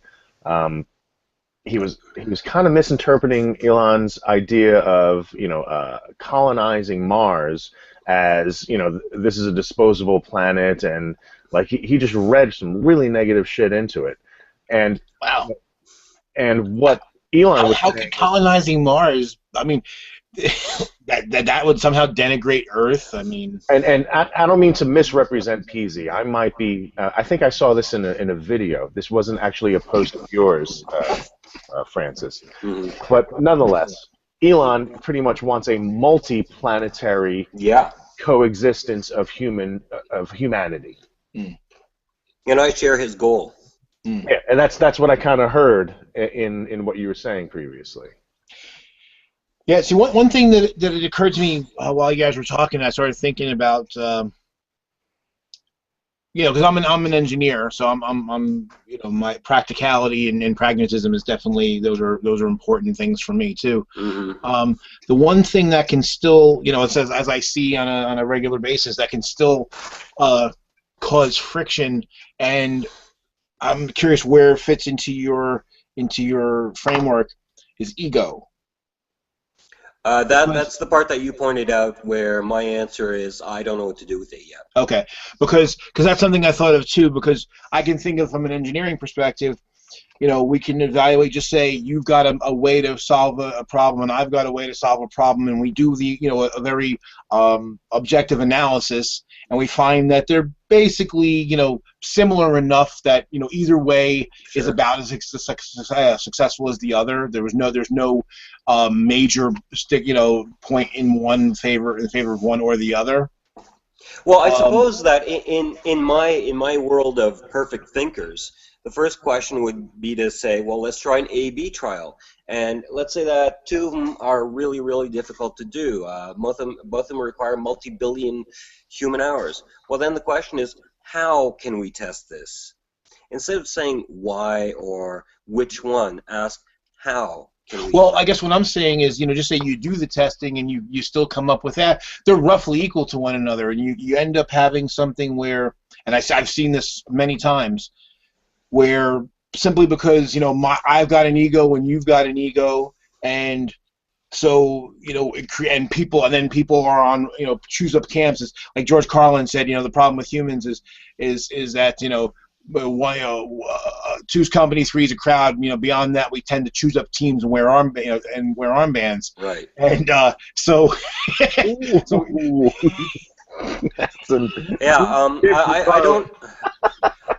I don't yet have a quick answer for that. So what ends up happening is that even if we have an objective evaluation that says these things are roughly equivalent, and you're going to end up you still end up with a potential source of conflict. And that's why. I know you're not a utopianist, so you're aware that these things happen. But I wonder where ego. Like I said, you're still trying to figure out where ego fits into the framework. Well, I see the two of you talking about it in two different levels, right? I hear Francis talking about it as something on a more global, like millions of human hours projects, like colonizing Mars. Right. Kind of what I'm hearing him talk about. Whereas Joe is kind of making it local, like okay, as an engineer. Other engineers, like for instance, I have friends that are contractors. Every house that they walk into, they're like, "Oh, well, they could have done that better, and they could have done that better," and like this super weird critical judgment of like, "Oh, they've made the wrong choice in problem solving this, whatever." They're not me. Whatever their choice was, mine is better. Exactly. Right, and they could be functionally equivalent to one another. Yeah. Sometimes just stylistic. Mm-hmm. Well, one would hope that. One would hope that as more people learn to think from the base, and if more people were self-aware of their own thinking and their own urges and this and that, that they would be able to discern it. But it's like I'm looking after this has been implemented multiple years down the road. And now, what about when we're all in the process of figuring it out? I don't know. That's my sticking problem right there, is the human urge for social status. Yeah. And the human urge for social status is rectified by only one thing, which that's is ego. dignity. That's the ego makes largely. Yeah. Well, ego is the human urge for social status, right? Yeah. What is the one thing that is its inverse? Dignity. The belief that I do not that this game of social status does not apply to me because I am okay as I am. My mere existence is enough, if the question even comes up. So why would social status be important? But how do we get there? Oh, I don't know. So Francis, I didn't realize the weight of Joe's question until like the past minute or two. So I'm going to bust your balls a little bit, Francis. I think that the question of ego really does get to the heart of is one of the strongest critiques against what you're saying that I think so far. Because critical thinking, once critical thinking is raised, right, there's a general critical thinking literacy amongst the population. People are going to take instinct and apply that critical thinking to make their critical thinking thinkier than everyone else's. Yeah. And that's going to be totally ego-driven. Well, and even here, one thing I'll say, Francis, sorry to interrupt you, Francis, but Francis had just said that, dignity being the inverse of ego. And I guess maybe it's just in the way you define dignity, because here's the one thing that we know about narcissists and sociopaths. They think highly of themselves, but yet they don't. No. Yeah. So they're very ego driven, but they've already convinced themselves that they are fucking awesome. The most intelligent people are the best rationalizers of bullshit. Yeah. Well, I'm not sure about that, because I know a psychopath, like the real deal, the real Silence of the Lambs kind of psychopath. And this guy is just a friggin' mess. And it's not that he thinks well of himself, it's that he has a massive, what's the word I'm looking for? A facade. Well, no, but see, I didn't say psychopath. I said sociopath. Oh, okay, I wouldn't know. But please continue your story, Francis. And actually, sorry to interrupt real quick, and sociopaths are very often quite successful because they lack empathy, so they have no problem exploiting others. Mm-hmm. Yeah. So how do we get past that? Well, you brought this issue up to me earlier, and the answer is, at the moment, that's what I'm struggling with. I think that the concept of impulse control, that the concept of the forging of one's character, the concept of thinking long-term versus short-term should handle it. But I admit that's kind of like waving a magic wand, waving a verbal magic wand and kind of hand waving it away. It's so intuitive. When it comes to the actual practice of this, myself not having yet done that, I am not in a position to say, here's how we can do that. So what I hope to do is go, well, here's a good direction. Would anyone like to try with me? Yeah. I like it. Well, okay, so many ideas. You guys are really getting the brain sauce boiling here. The one example I wanted to give, like, a perfect example of how the ego is so resilient in just one-to-one interactions, and I think this speaks to the point that Joe was making, where, like, engineers, you get a group of engineers together to problem solve, you get 5 different engineers, you can get potentially 5 different solutions, and it's a matter of, okay, well, which one's going to be cost effective, blah, blah, blah, there's all that, but that's a professional stance, or a professional circumstance. Right. I've dated women that, and I don't want to go deep into this, but where, like, like, I like to cook, they like to cook, we decide to cook something together. And the next thing you know, one of us is judging the way the other one is cutting the onions. That's you're really going to use the whole onion? You're going to do it that way? Whereas in reality, it's like characters. What's that? Are you one of those Seinfeld-like characters? I'm always just neurotic. so fucking grateful that someone's cutting the onion for me, Well, because I have a very specific way that I dice onions. Right. I'm that nerd, right? Right. So, and I consider myself more liberal, but I take great offense when people are hovering over me, being like, because, as far as I'm concerned, by the time the meal is done cooking, no one's going to be like, you should have used a tablespoon less onion. Like, my taste buds aren't that sensitive. Or you should have used the chef's knife instead of the paring knife to cut that onion. This meal is ruined. The whole weekend is ruined. But yeah, I mean, just little dynamics like Joe and I. Well, Joe and you and I cooked together, and we were so, like, free flow. Is this how you do it? Oh, how do you want this? Is this how you do it? Oh, cool. Let's do it like this. How do you feel if I do it like this? I'm cool with that. You and I had a flow in the way that we cooked in the kitchen, in a way that was lacking in other attempts that I've had to cook with other people in the kitchen. Well, the reason why I'm laughing is because, and Suzanne was great because she was smart and she totally stayed out of the kitchen and left it to us.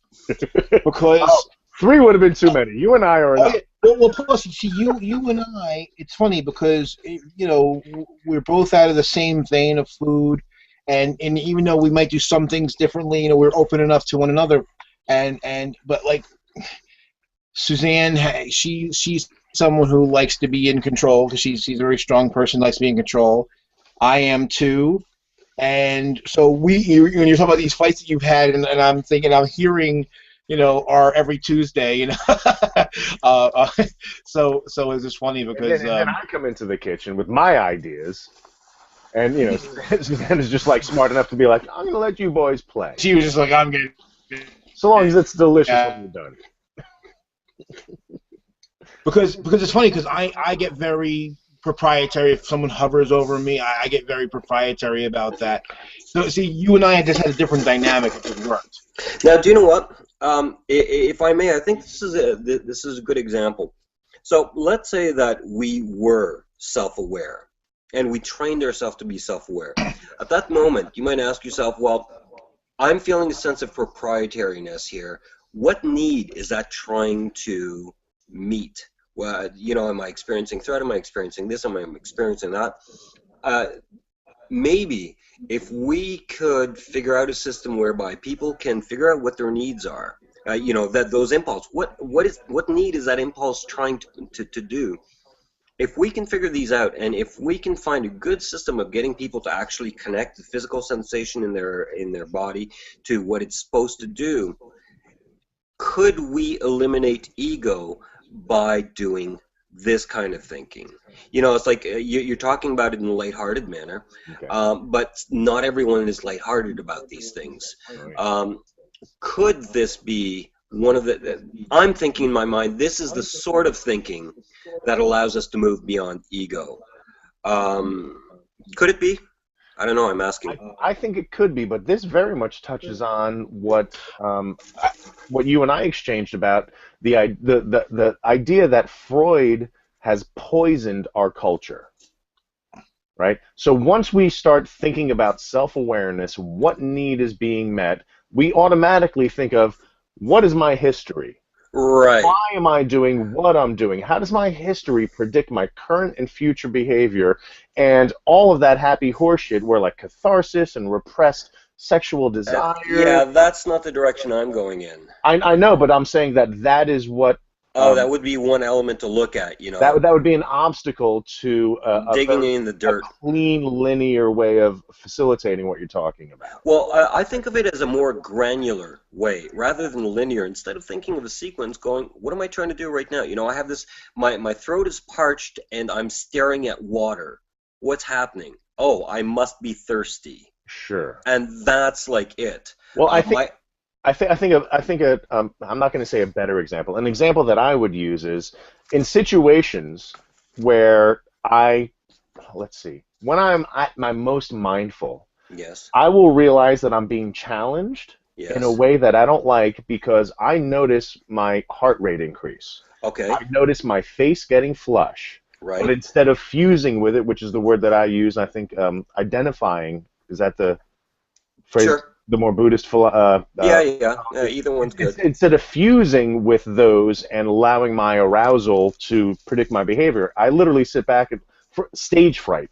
Let's use that example, right? I'm a musician. Mm-hmm. When I perform, before I go on stage or while I'm playing, I notice like a vibe that like, okay, oh my God, my heart rate is, you know, increased. I feel flush. I don't know if I can, you know, facilitate these things that I'm doing. And sometimes it prevents me from facilitating. It's an obstacle to those things. And sometimes I'm like, everyone's digging what we're doing. This is a wonderful feeling. Let's go with it. And the next thing I know, I'm like pulling off things that I never thought I'd be able to pull off. Right. You know, that's another issue too. It's like one thing is I've got a pretty long NLP history. Mm-hmm. And some of the things that I would for people that aren't that familiar with neurolinguistic programming, could you talk about it real quick? In the briefest of ways, neurolinguistic programming is the study of subjective experience, and if you like, one could add the discipline of communicating with oneself and others to achieve desired goals. Okay. That'd be one way of doing it. So, you know, it's like one of the things I'd be inclined to ask is, for example, when you get that stage fright, the first thing that comes to my mind is, well, how do you know? Well, my heart is beating, so on and so forth, and I have this little nagging voice in the background. Oh, really? You got a nagging voice? You know, yeah, and I get this picture that I'm looking at where everyone's disapproving me, and I got the little nagging voice going, it'll fuck you up. You know, and you go, well, stop doing that. What could you do instead? And all of a sudden, you know, you take your picture and you go, well, you know, this picture's shit, let's throw it away, let's put another one. Let's actually look with our eyes and notice that people are clapping and cheering and having a good time, and have that little voice turn from to, oh yeah. Mm-hmm. Or, You know, or like whatever, the guitar player standing behind me doing like a silly pose and people are laughing. They're not laughing at me because I'm right. fucking up. They're laughing at something that I'm just completely unaware of, and once I'm aware of it, I'm part of the joke now, and Right, I'm in right, on right. the joke as compared to the focus of it or the whatever the Well, object of it. yeah, so that's one example of how we could correct things. We could teach people to look at things without having to go digging in Freud's dirt. Mm. See, I like that, and once again, something that I had mentioned along these lines based on our private conversations is there are, evidence-based therapies like cognitive behavioral therapy Right, right. that really couldn't care less about your history. I Yeah, don't care how you were raised, what you think about your parents, whatever. What are your goals? How is what's happening right now that's decreasing your quality of life an obstacle to you achieving these goals? How can we remove those obstacles? That's right. simple. I don't Yeah, care. No, I don't care about, no, I don't care yeah. because you have choices to make. So these are the kind of thinking processes. What if we all did this as a culture? You know, could it work? By the way, I noticed that we've had an icon of somebody listening for like 12 hours now. Hello, person. Who are you and what's up? Hello. Shanna, you and Francis, you and Shanna have spoken before Actually, we have. in the private hangout that I referred to earlier. Right, yeah, we have. Yeah. Are you just naturally listening, or would you like to break in because we're quite the chatty group? Yeah, you are. Actually, I've been in and out a little bit. I have kids and Okay. yeah. Well, just to let you know that you are welcome to jump in anytime you like. Thank you. I appreciate that. According to Francis. According to Francis. According to who else? Come on. Who else matters right now?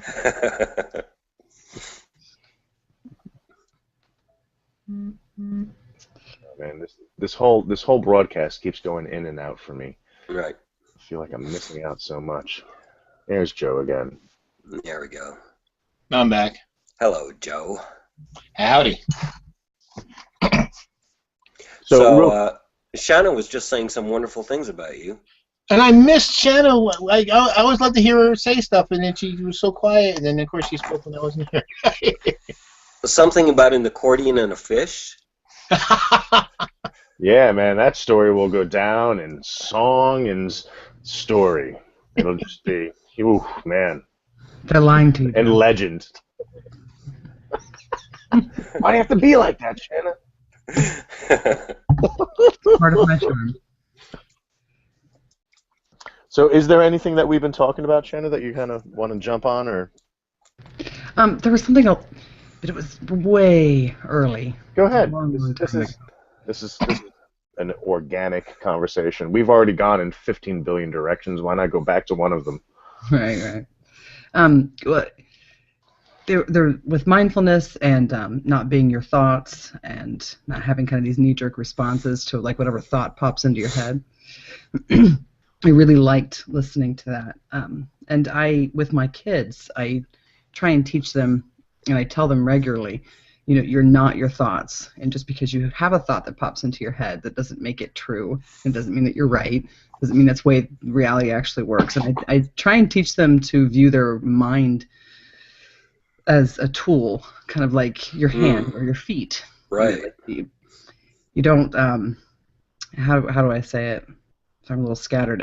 Like if they hurt their arm, they don't say that they are the pain, that they are the cut in their arm or whatever. Right. And it's so different than anger or even happiness or frustration or whatever. Mm-hmm. You don't have to become the thing that you're thinking. It's not necessary. It's a tool. You get to actually take a step back and decide whether or not you're going to act on that, what you're going to do with that. So I really liked when you guys were talking about that because I've got, kids from, single digits to teens, and it's important to me to have them.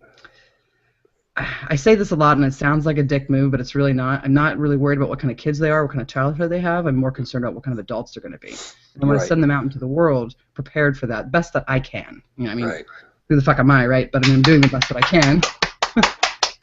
Bravo. She's interrupting me right now. See, kids. Well, no, I think that's awesome, Shanna. Because to be honest with you, I think that for a long time there were too many parents that were concerned about being their kids' buddies, or having their Dr. kids Spock. like them, or making them feel good all the time. Self-esteem is one of the worst things we've ever taught about how to deal with people. I think the less time we spend estimating ourselves and the more time we spend trying to get from A to B, I think the better off we'd be. Well, I think where it started to go wrong was in the early 70s. And it started off actually from something good, because I think, we used to, as a society, we in English we still do it, but certainly we shame people for not winning, for not succeeding. Right. But the problem was, and look, shame can be a powerful tool in the right context, but the problem is that was kind of misguided, because if you were really, really doing your best and really trying, then the effort, there is some value to the effort. And Yes. so basically, because through negative reinforcement, we were basically telling kids, if you're not the absolute winner, if you didn't come in first, Right. basically all your efforts are worthless. And so are you. And so are you. So you basically disincentivized people trying. Right. Unfortunately, that movement got corrupted. And so it went from, I don't want to shame a child who did their best but didn't quite make it, to any shame for anything is always wrong. Yeah. And they should always feel good about anything they do, even if what they do is nothing. Yeah, participation trophies. Right.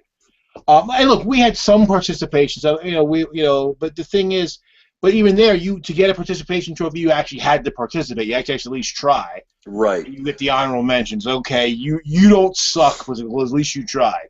But it kept getting worse and worse, and then it got to the point where it's like you're praised just for drawing breath, and the fact that you have an opinion made it just as equal as everybody else's. And, well, it's not. Just having an opinion doesn't mean anything. Having an informed opinion, using critical thought and evidence and all that, that opinion's more valuable than the one that's just anally extracted. Yeah. And, so, unfortunately, there's a lot of people who can't seem to garner the difference between those. Well, I think that's very true. A lot of this started off with Dr. Spock. The parenting guide. Now, one of these days, I swear I'll do this series on the Graves model. But what we're looking at here is a nice example of the kind of spiral that Graves talks about as values evolve. We started off with this shame-based thing. In 1950s was a very shame-based time in America. Everyone had to have exactly the same driveway, the same lawn, and you've seen the satire of every man dressed exactly the same way, wearing the same hat, pushing the lawnmower in the same pattern at the same time. Yep. And that was a big time of conformity, and shame is a conformity. It's a conformity tool. If you're not like us, if you're not part of the collective, there's something wrong with you. Right. And then what it got replaced with after the 50s, we started getting into the 60s, where it was self-expression, it was hippies, it was make love, not war, question authority, individual liberation. We had all this stuff. And now what we're starting to see, then we start going from the 60s to the 80s, and we're looking at this movement back of shame. Now, if you're not part of the morally right people, if you're not politically conservative, you are bad. It's not that we disagree with your ideas, it's that you're a misogynist, you're a homophobe, you're an ableist, you're a capitalist, you're whatever. It's not that I believe my idea is superior based on these criteria, and here's how we can evaluate it and come to a just answer. It has become personal again. And now what we're seeing here in the what we've started seeing in the 2000s is the reversal to that, where, welcome back, Christopher.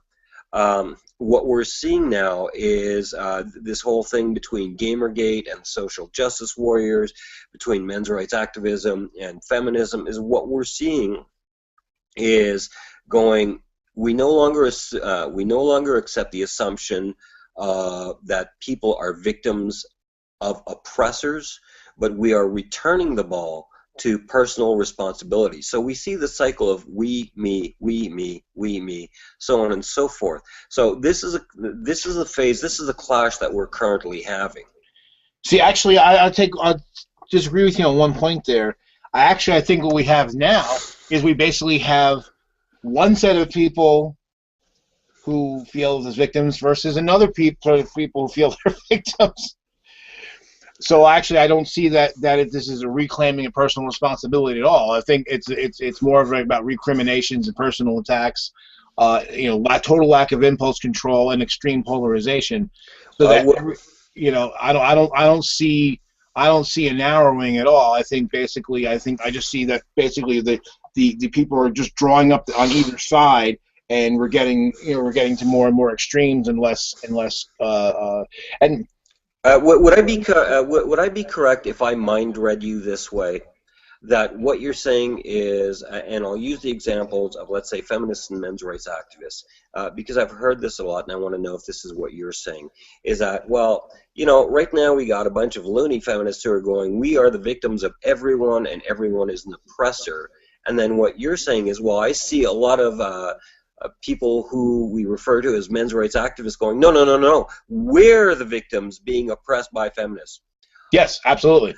Okay, if you're saying that, I understand why you're saying that, and what I would say is that just as we're talking about a very vocal subsection of feminists, we're also talking about a very vocal subsection of people who talk about men's issues. First of all, we haven't completed the cycle yet.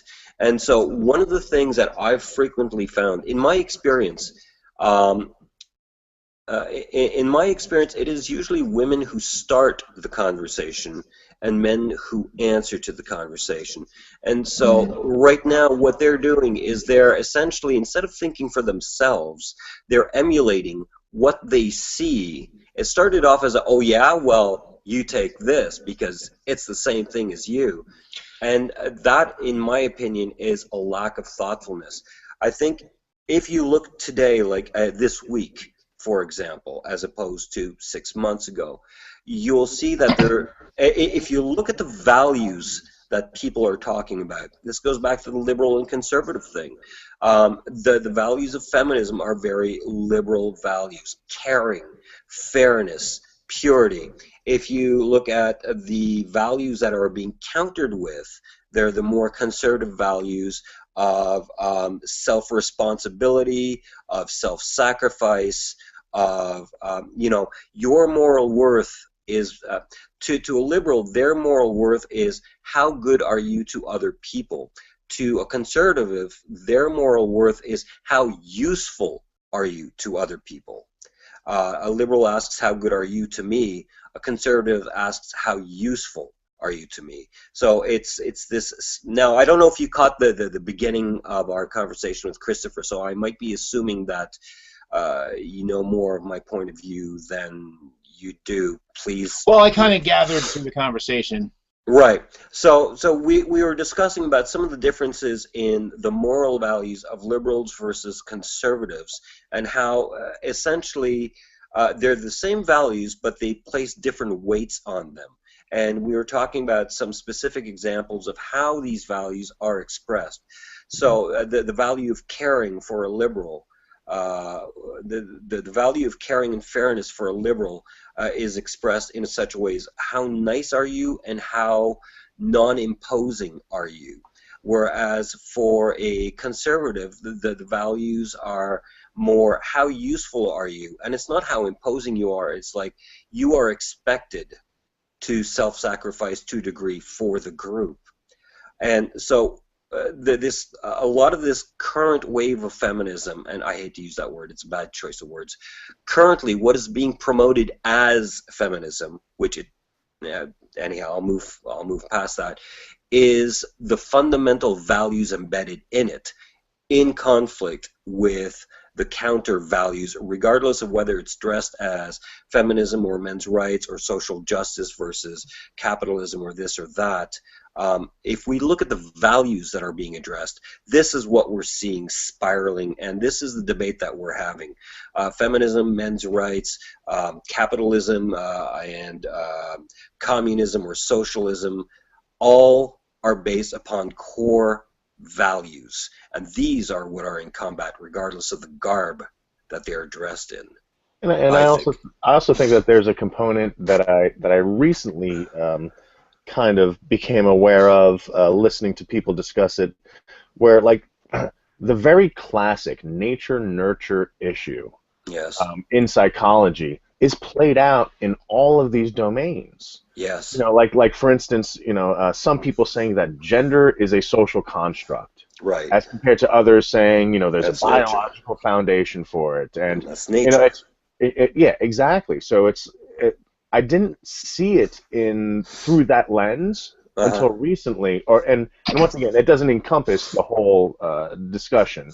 But I think that is a variable that plays into it in a way that I never thought before, because the pendulum swings. Right. Sometimes it's a little bit more towards social constructivism. Sometimes it's more towards biological determinism. Right. And like very rarely is it at the Goldilocks zone. Yes. Yeah, I think that's another that's another element that factors into all of that. So what do they both have in common? What presupposition has to be true in order for either of those to make sense? What drives human behavior? That's one. As you've heard me speak, my belief is that human behavior is largely driven by the individual will. But Joe presented me another option. No. A lot of our behavior is driven by the elements around us. So which is true? Well, the question is, can both be true, both be false? What is perhaps there's an even more important question to be asked that we're missing because we're focusing on this question. I don't know. These are the things I would like to get to before I die. That's a good point. So it's kind of like addressing locus of control as well as attribution theory. Like it's kind of that dovetailing of who is in control. Is yes. it external or internal? Yes. And from our perspective, what do we attribute the good and bad from coming from, internal or external? I don't understand that. Can you rephrase that last bit? So the locus of control, I think, is maybe they are very similar. I guess in my mind, I was viewing one as a little bit more objective and another one as more subjective. I was viewing the idea of locus of control as more objective, like making the statement, locus of control is external when it comes to this, or it is internal when it comes to that, as compared to attribution theory, which is, oh, well, when I reap rewards, it's because of something I did. Right. But when I do something wrong, it's because of external forces. Right. Yeah, which is more a subjective thing. And see, that's one of the things, when Francis was describing, from his view of liberal versus conservative values. See, the thing is, I guess I'll say, I think that what passes for conservative nowadays, and I don't think that would have qualified as conservative 20, 30 years ago.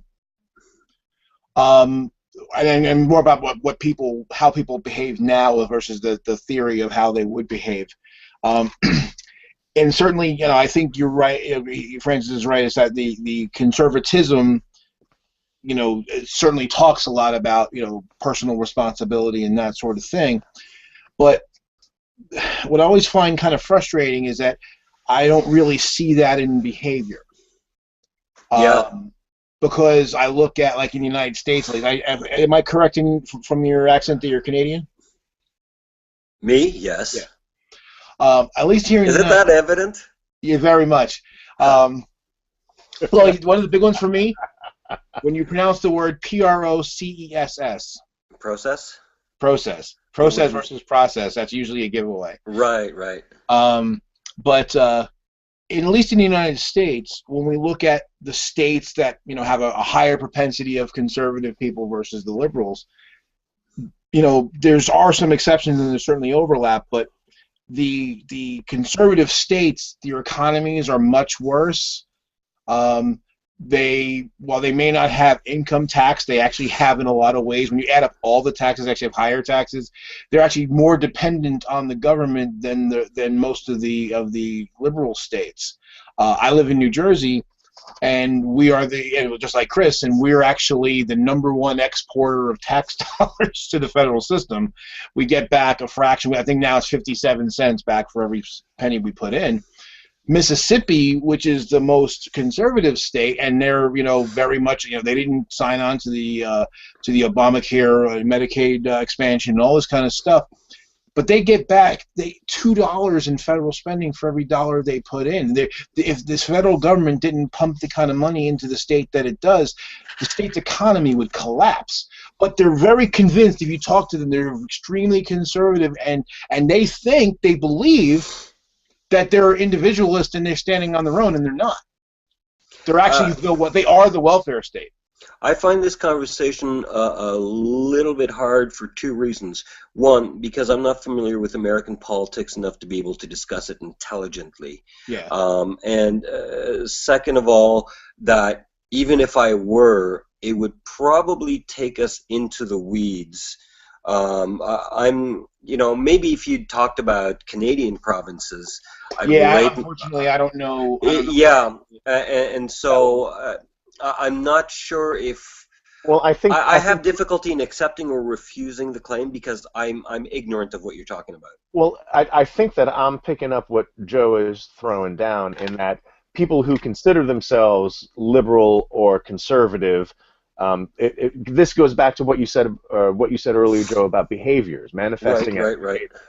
And you were just using the example of the tax system, which can be seen through a conservative or liberal lens as as a way of demonstrating behavior. People who think they're being conservative really live in a state where they are more dependent on the government than they would like to admit. Right.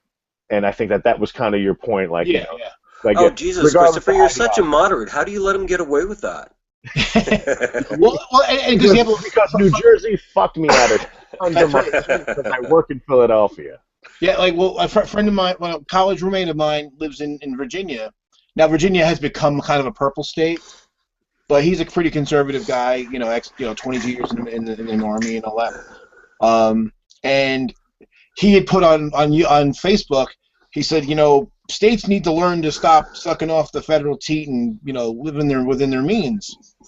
And I just laughed because Virginia is a state that gets back $1.50 for every dollar they put in. And again, so I was like, yeah, why don't you?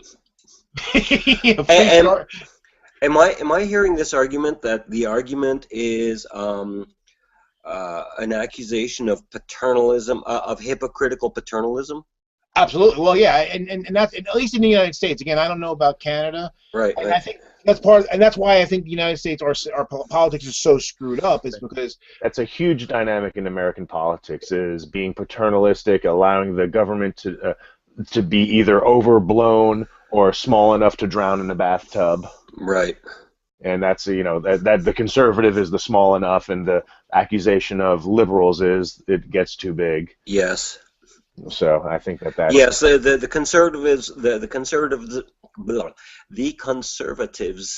refer to as liberals as promoters of the nanny state. Yes. Whereas the liberals refer to conservatives as dick bags. Heartless bastards. No, big banks. There we go. Big banks is that so? Dick bags. bags of dicks.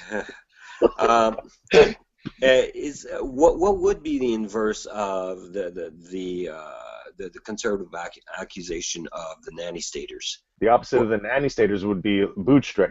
Pull yourself up by your bootstrap. Right. Well, basically, I guess what the liberals would say, I guess would point at accuse the conservatives of is being destructively self-interested. Right. Yeah. They're the people. they're the people that God gave us this earth for us to do what we want with, and fuck you, we can chop down the forests. Right. And the liberals are going, wait a minute, they make air. Yeah, well, the resources are here, and Lord Jesus is going to come and save us before it's the end anyway. Yep. You take on a wonderful Southern accent when you bring up. God damn, the government did this, and the God gave us this land. God damn, tearing my beer. Yeah, and that's what I said before about like cognitive dissonance. You know, it's a kind of a shame that we don't really have a conservative party anymore because it's kind of gone down this weird road.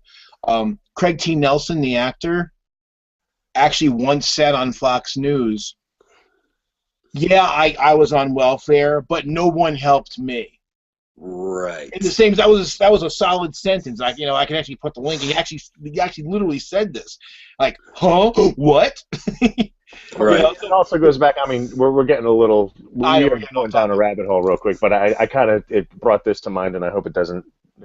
I think this speaks towards collectivism versus independence, right, and the difference in moralities that is inherent. Right. Or geographic, right? So Elizabeth Warren, part of her stump speech was, even if you own a business, the fact that, you know, you were comfortable in the that your resources weren't going to be stolen is because of the taxpayer-funded police and firemen, and the fact that you were able to distribute the goods that you made was because of the tax-paid roads that your trucks drove on. So, like, nobody is an island. You know, part of the social contract is when you make a lot of money, you get to keep a chunk, and then another chunk goes to pay forward the opportunity you had, because otherwise it's climbing a ladder and then pulling it up after you get to the height of it. Right. So this comes back to the question that I haven't figured out that Joe brought up is, how do you deal with humans being liars, and how do you deal with ego, and you know, I'm still working on figuring that one out. You know, I think it comes down to just killing everyone who's wrong. Yeah. Well, that's simple enough, isn't it? Tying into what Francis said, I guess that's one of the things that I think, and that's, you know, I said before about the two extremes of, you know, anarcho-capitalism versus like anarcho-communism, is that in both cases it's a massive inability to look at the long term. Yeah. And look at the group dynamic. It's very it's very much of the, you know, the immediate apparent gain versus the actual results, you know, like, and that's why I find probably the most interesting thing that I see, like I said, when I see as someone who's on the left, when I argue with fellow liberals, people that are more extreme than I am, and I see on the far right, when I see libertarians who are not anarchists arguing with anarchist libertarians. And it's a very interesting conversation because, you know, again, what I was saying, how, you know, the far left is here and maybe I'm here. Well, there's the same thing happening over on the other side where, and I've had friends who were minarchists who were basically like, yeah, to the anarcho-libertarians, I'm a statist, I'm a Mao Stalinist statist just as much as everybody else because, you know, even though we're this far apart. And so that and part of that is that, to me, that ability to not look at the long term and see the difference. Like, hey, there's a certain amount of collectivism, you know, is good at least. So 2 quick points. This brings me to the idea that, you know, like Joe, you and I are atheists. Francis, I'm not quite sure what your position is on. I'm an atheist. Okay. So and Shanna is a deist. So the one South Park episode where they projected into the future of an atheistic society, and there was still war, there were still people being pissed off because somebody wasn't atheist enough. They didn't hold to the atheist doctrine of right. So that weird utopia of, if only everybody was a critical thinker, there would be critical thinkerers and critical thinkerists. You know what I mean? That would be warring against each other. So something about what Joe was saying kind of brought that to mind. But the second point is the most salient and germane thing that I've ever had a pre-supper apologist say to me is, because I was kind of lamenting to him, like, for some reason, me being the moderate atheist that I am, I'm not atheist enough for the anti-theists, and I am too atheist for the theists. He said, and this was beautiful. He's like, well, in a group where people self-label, as soon as you start walking towards a different position, all they see is your back. Right. Huh. So you're turning your back to them, regardless of the fact that it's only a foot away from them. Right. Nice metaphor. That's a good analogy. I like that. That blew my mind. That was, by the way, full credit, that was Colin Pearson. If anybody who is watching knows who Colin Pearson is, he's the one who gave that analogy to me. But it feeds into what you were saying, I think, Joe. Right? Yeah. There's a continuum. There's this, and you're here, but they see you as being here because you're not here. Right. Right. Yeah. Right. Yeah. Yeah. Well, that's the thing, I guess, and this is what you give me a new analogy here, because you basically the person who takes the long view looks at distances with a telescope, and the person with the short view takes a little view with the microscope. And under a microscope, an inch looks fucking huge. Right. Oh, there's another good metaphor. Everybody should look at my penis with a microscope. Yeah. Because I'm hung like a pimple. Sorry, total digression. I'm 12. Sorry. But it's true though. It's kind of sad, and that's why I say to Francis, as far as it's unfortunate how it's happened on the internet and how it's become this big shitstorm, because ostensibly, if people actually weren't extreme and full of shit, because we're people and we're full of shit, and that immediacy of the internet and that ability to not have any impulse control whatsoever, which incentivizes one would think in a vacuum that feminists and MRAs should be natural allies. Well, women's rights activists and men's rights activists, yes. I make a very sharp... Okay, I see what you're getting at. I guess I would say, that's cool. I get your point. And unfortunately, because of all the noise, that doesn't really ever happen. Well, here's one of the positive values, is that it has brought the discussion to a fore where it has not been heard of before. One of the reasons why people accuse men's rights activists writ large as being kind of rude and this and that is for two reasons. The one who really brought it to the fore, who really brought it into the limelight recently, is Paul Elam, and his approach was a combative fuck you. If you won't hear our pain, you will hear our anger, and we're going to be deliberately rude and obnoxious and break our way through the polite walls that you've set up around us. What's the website that he... voiceformen.com. Okay. And so that is one of the reasons, is that people who are unused to thinking in these terms go, well, this is the only example that I see of it being spoken of, therefore I will reproduce it. And the other is just that the subject is so new that, remember, Ozzy brought this up, he said, look, in the 1960s, the rising feminist movement were speaking as much garbage and as much idiocy as we hear online, except they were doing it in halls where they weren't recorded and over tea. Now everything that's being said is being held to the record, so we have such a volume of the nonsense. So those are two of the reasons why I myself break away from that, and I chide everyone on both sides, because the problem is not how do you present yourself. The idea is, what idea are you presenting to accomplish what? And I disagree with that to a point. I mean, I think how you present your ideas will affect how your ideas are received. Maybe it shouldn't, but that's reality. Yes. However, if your ideas are if your ideas are thoughtful, even if they're poorly presented, people can see past that. What they're really getting in the way of is, the 20-year-olds who still don't know how to think for themselves, who are going, yeah, well, you're just a gynocentric mangina, dude.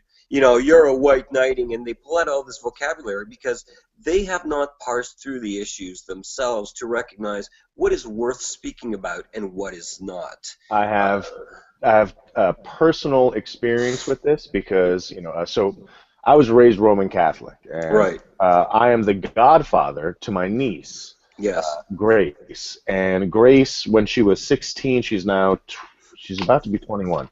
At 16, she came out as lesbian and is deep into feminism right now. And I try my best. Literally, the main motivator for me understanding social justice, feminism, anti-feminism, men's rights, the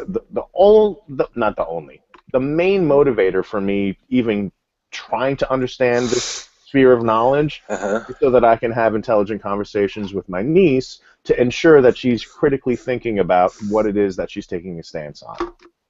I would offer you this one little bit that will make everything fall into place. And Joe looked at me askance a little bit earlier when I made a distinction. The distinction is this.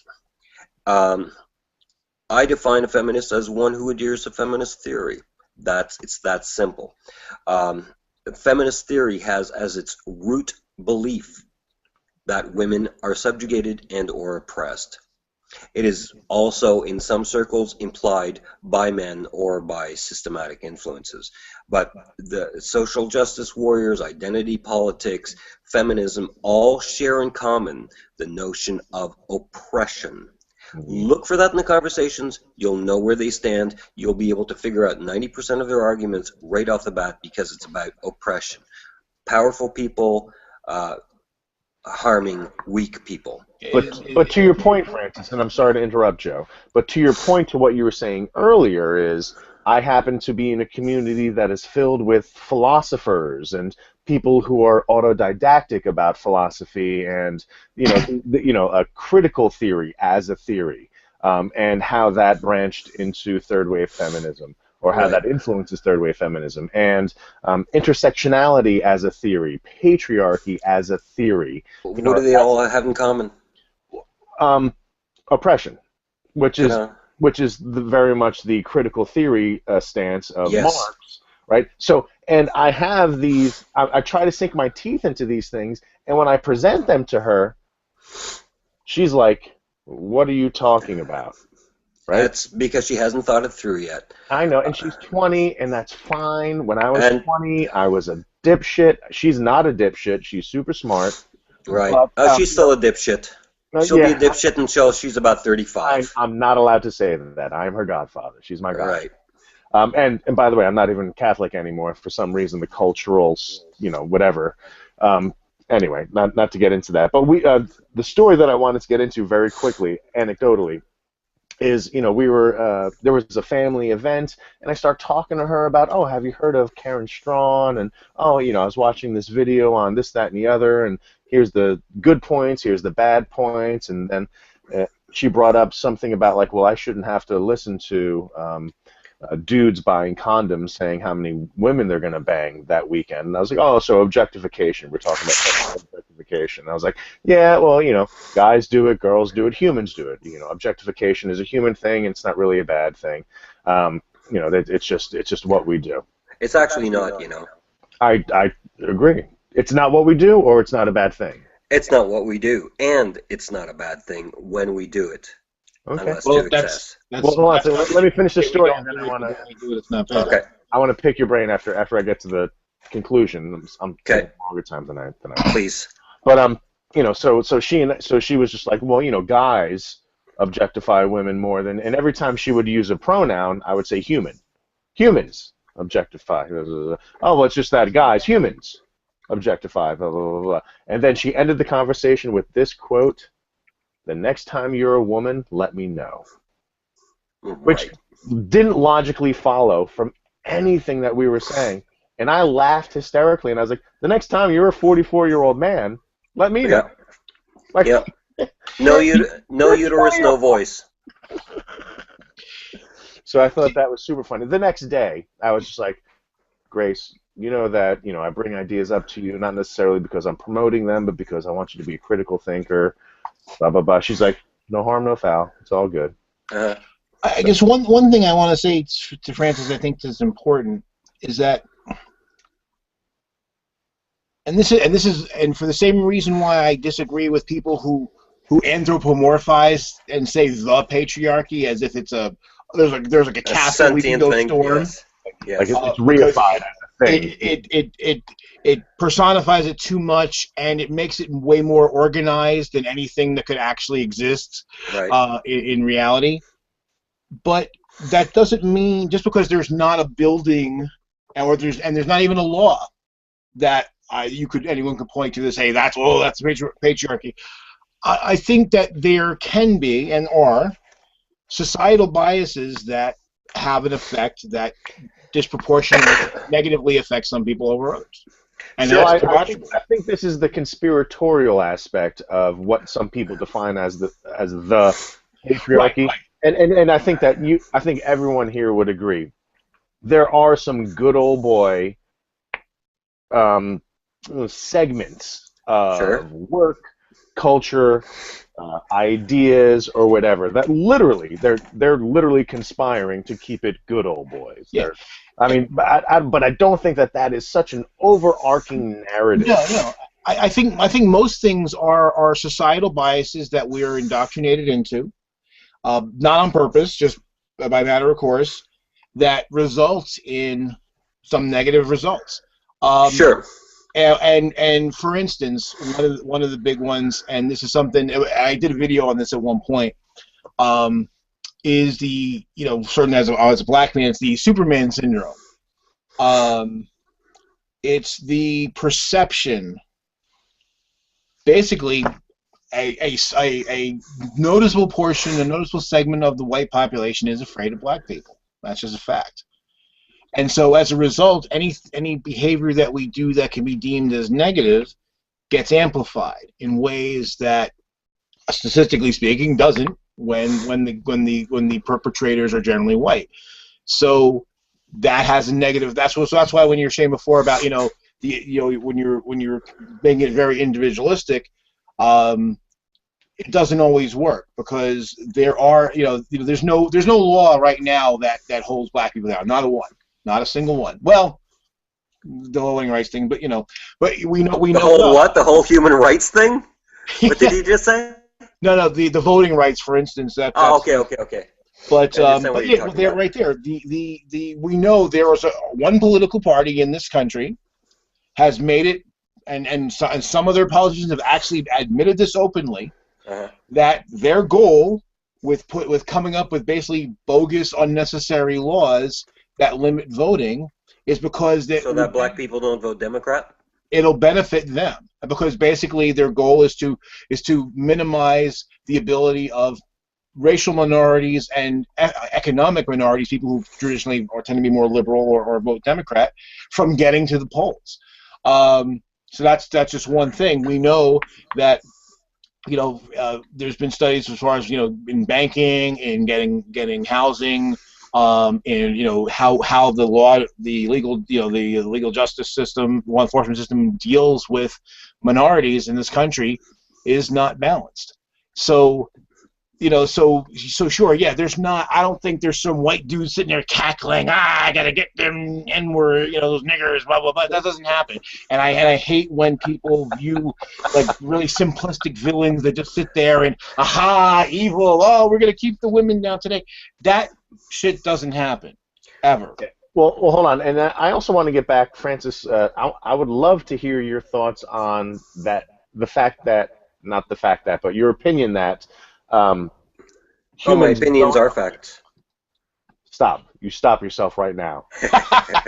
That humans don't objectify, and that but it's not gender biased. Okay, I'll give you two things. One is a very simple thinking tool. I don't know what it's actually referring to. It's not that. I'm sorry. Humans don't objectify, and it's not that. Yeah, I'll get to that in a second. Thank you. One very important tool that I find is what I call it the Cartesian quadrant. I don't know if it has an actual name. If you got a pen and paper in front of you, it would probably help you to visualize this, but I'll describe it. Imagine that you're taking a piece of paper and you cut it into 4 quadrants, okay? So let us take 2 groups, men and women. Currently, what feminism, the oppression-based theory, promotes is the following. Same thing with social justice. And you can replace women with the word black or any minority group, okay? Women have disadvantages. Men have advantages.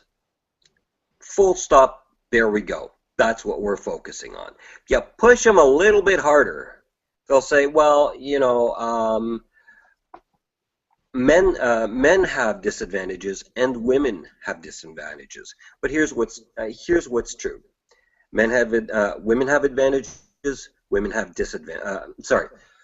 women have advantages. Men have advantages. Women have disadvantages. Men have disadvantages. Mm-hmm. Women have advantages. Men have disadvantages.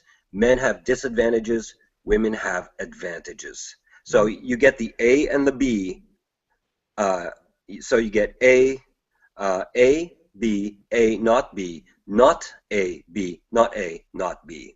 Mm-hmm. Run your ideas through this quadrant, and you will come up to something much closer to the truth than the one-sided theories based on oppression. I guess what I'd say they're all true.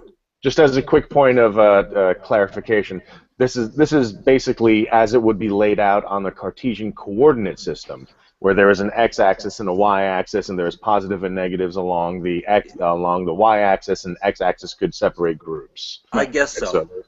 Yeah. If you scroll towards the beginning of my G+ page, you see, you know, privilege from the point of view of feminism.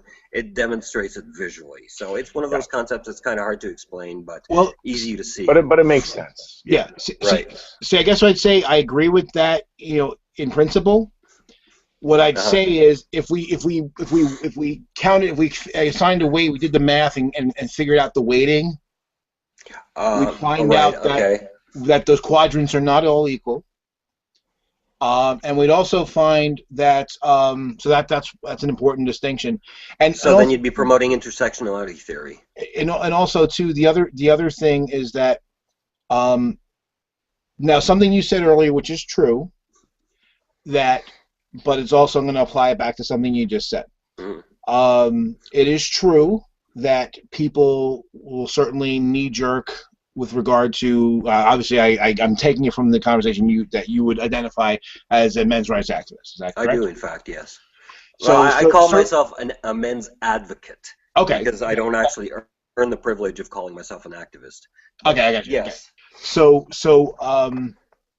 And so, yes, certainly people tend to put you all in a box for the reasons you've outlined before.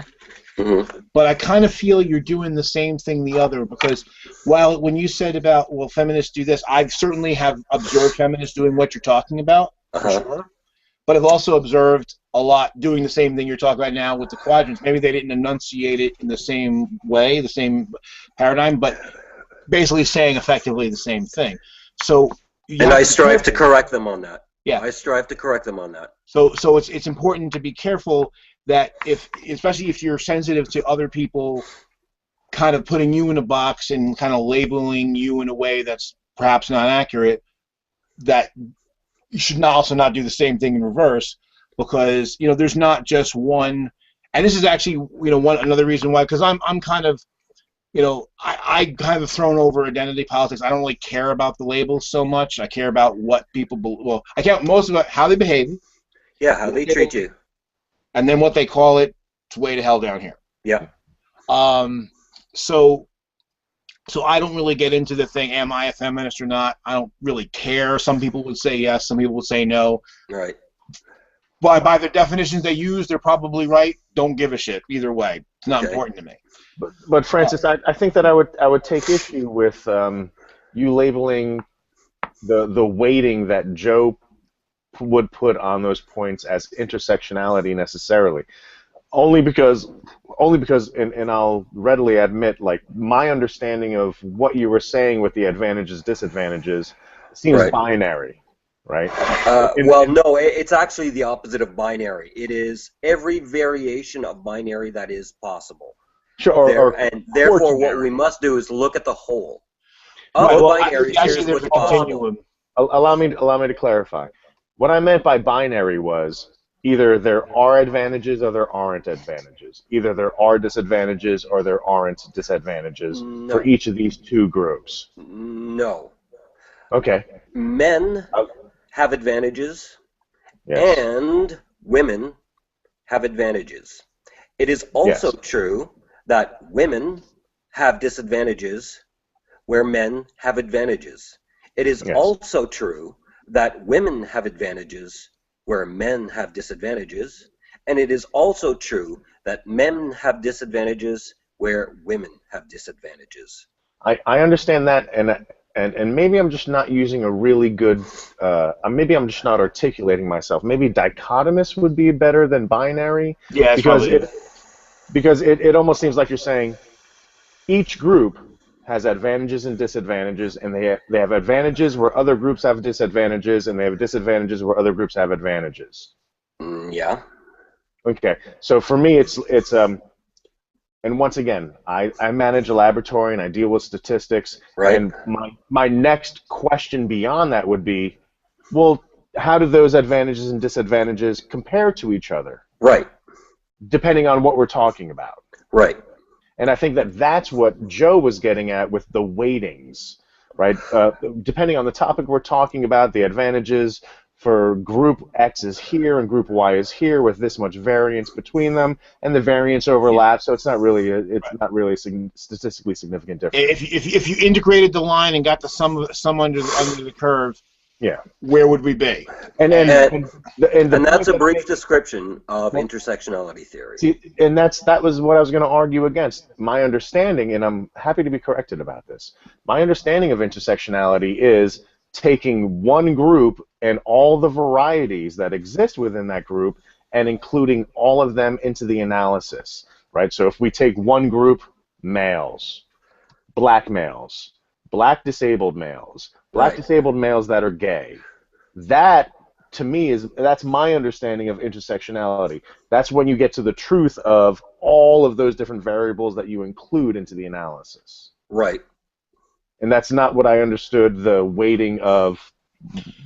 Yeah, only because at least in this right now we're only talking about specifically a dichotomous thing of men, women, male, females, whatever how you want to label it. I think, but I did say the other night when we were talking with Steve that I think that intersectionality is important. I think we end up getting surfaces in a hypercube. Yeah, I think my problem is with my inability to express the concept that yes, this very simple set of dichotomies reversed on every logical axis can be multiplied by the number of variables, and it becomes so difficult to keep track of. One would need a computer program to measure and weigh all this stuff. As a simple thinking tool, when you're faced with a certain proposition, run it through this grid, and you'll come to something that is much closer, that will it tears apart generalizations, and it causes you to look at the inverse of certain generalizations to ask yourself the question, is the statement in fact true? So I like the way you just phrased it, because it kind of it's allowing me to approach what you're talking about a little bit differently. It's almost like you said, you're taking away generalizations to the point where you're saying, well, the African American homosexual disabled man's advantages are totally different than the white heterosexual cisgendered non-disabled woman. And then it becomes like, well, why the fuck are you comparing these groups? Exactly. Like your ability to generalize has completely been washed. Well, and that's the reason why, as I said the other night with Steve, that's why I get really upset when people do the they check your privilege, kind of shut the hell up phrase, because I'd rather check my microphone. Check 1 2. Check 1 2. Yeah. Because it's so.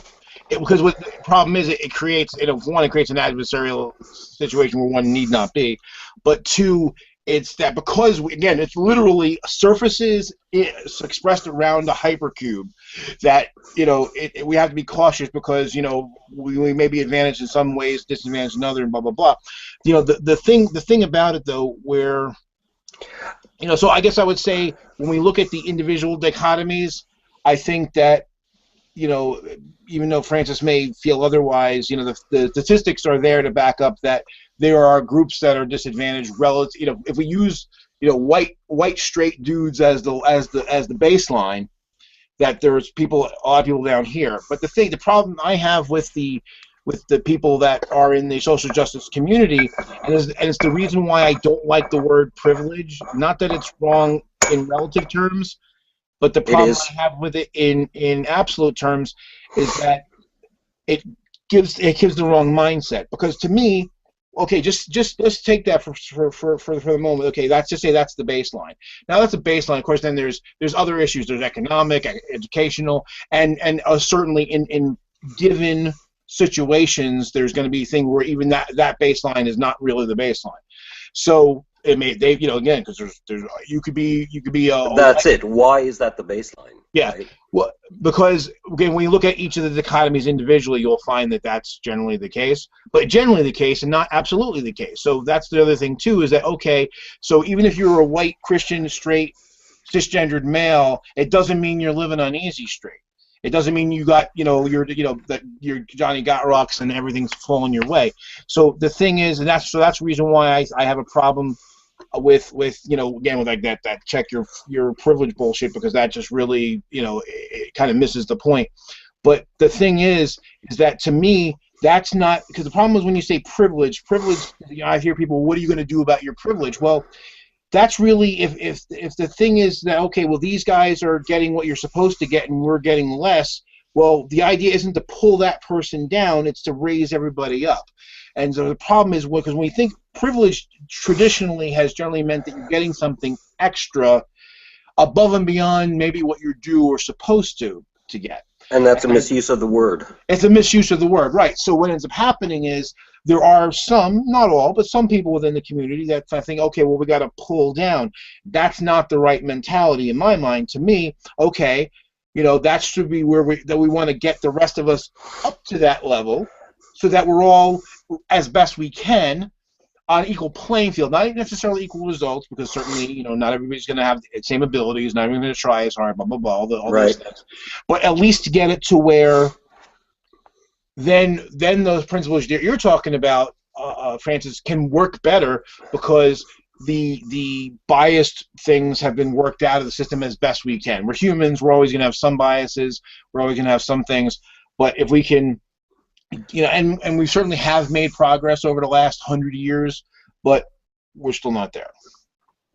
And well, so, there's a couple. Real quick before you reply, Francis. So yes. I normally only have hangs that are like an hour and a half long.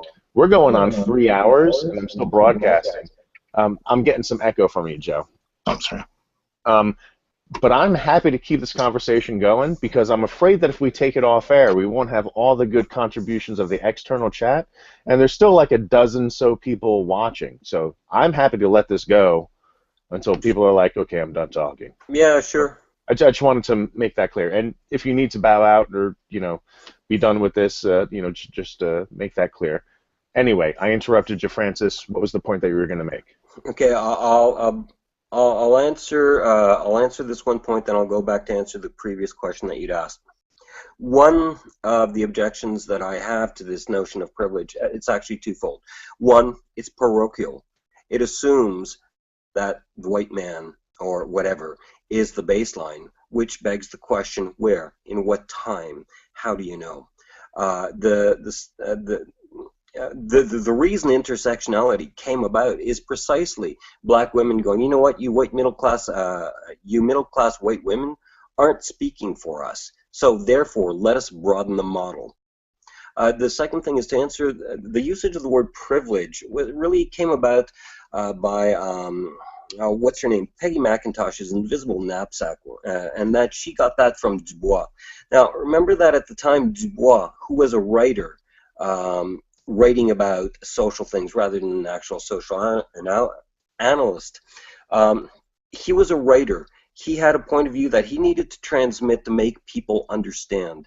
And the word privilege, as Joe pointed out, points to unearned advantages, which implies that these unearned advantages are also used to the detriment of other groups. And in Dubois' case, he was talking about the privilege of the white man, the unearned advantage of just being white, being used against the black population. And so, as one perspective, I can see that, but that one perspective is one perspective. And if we put it on the grid, well, it also ignores the black people's advantages. It also ignores the white people's disadvantages, so on and so forth. That's why I like to run it through the grid. But the actual term privilege only applies when we're talking, technically, the words, you know, a human being does not have a privilege. A human being has a duty, a human being has an obligation and a right. An obligation towards another to fulfill a promise made or implied, and the right, which is the general agreement of this individual to be able to do so, to have freedoms in order to fulfill this obligation. A duty belongs to an office, to a role, a police officer, a fireman, a politician, a teacher. Duties belong to roles. Obligations belong to human beings. Privileges are the terms that we use to equate the right, in quotes, the freedoms, the acknowledged permissions necessary in order to fulfill these duties, that the office holder fulfill the duties. So that's where the term is misused.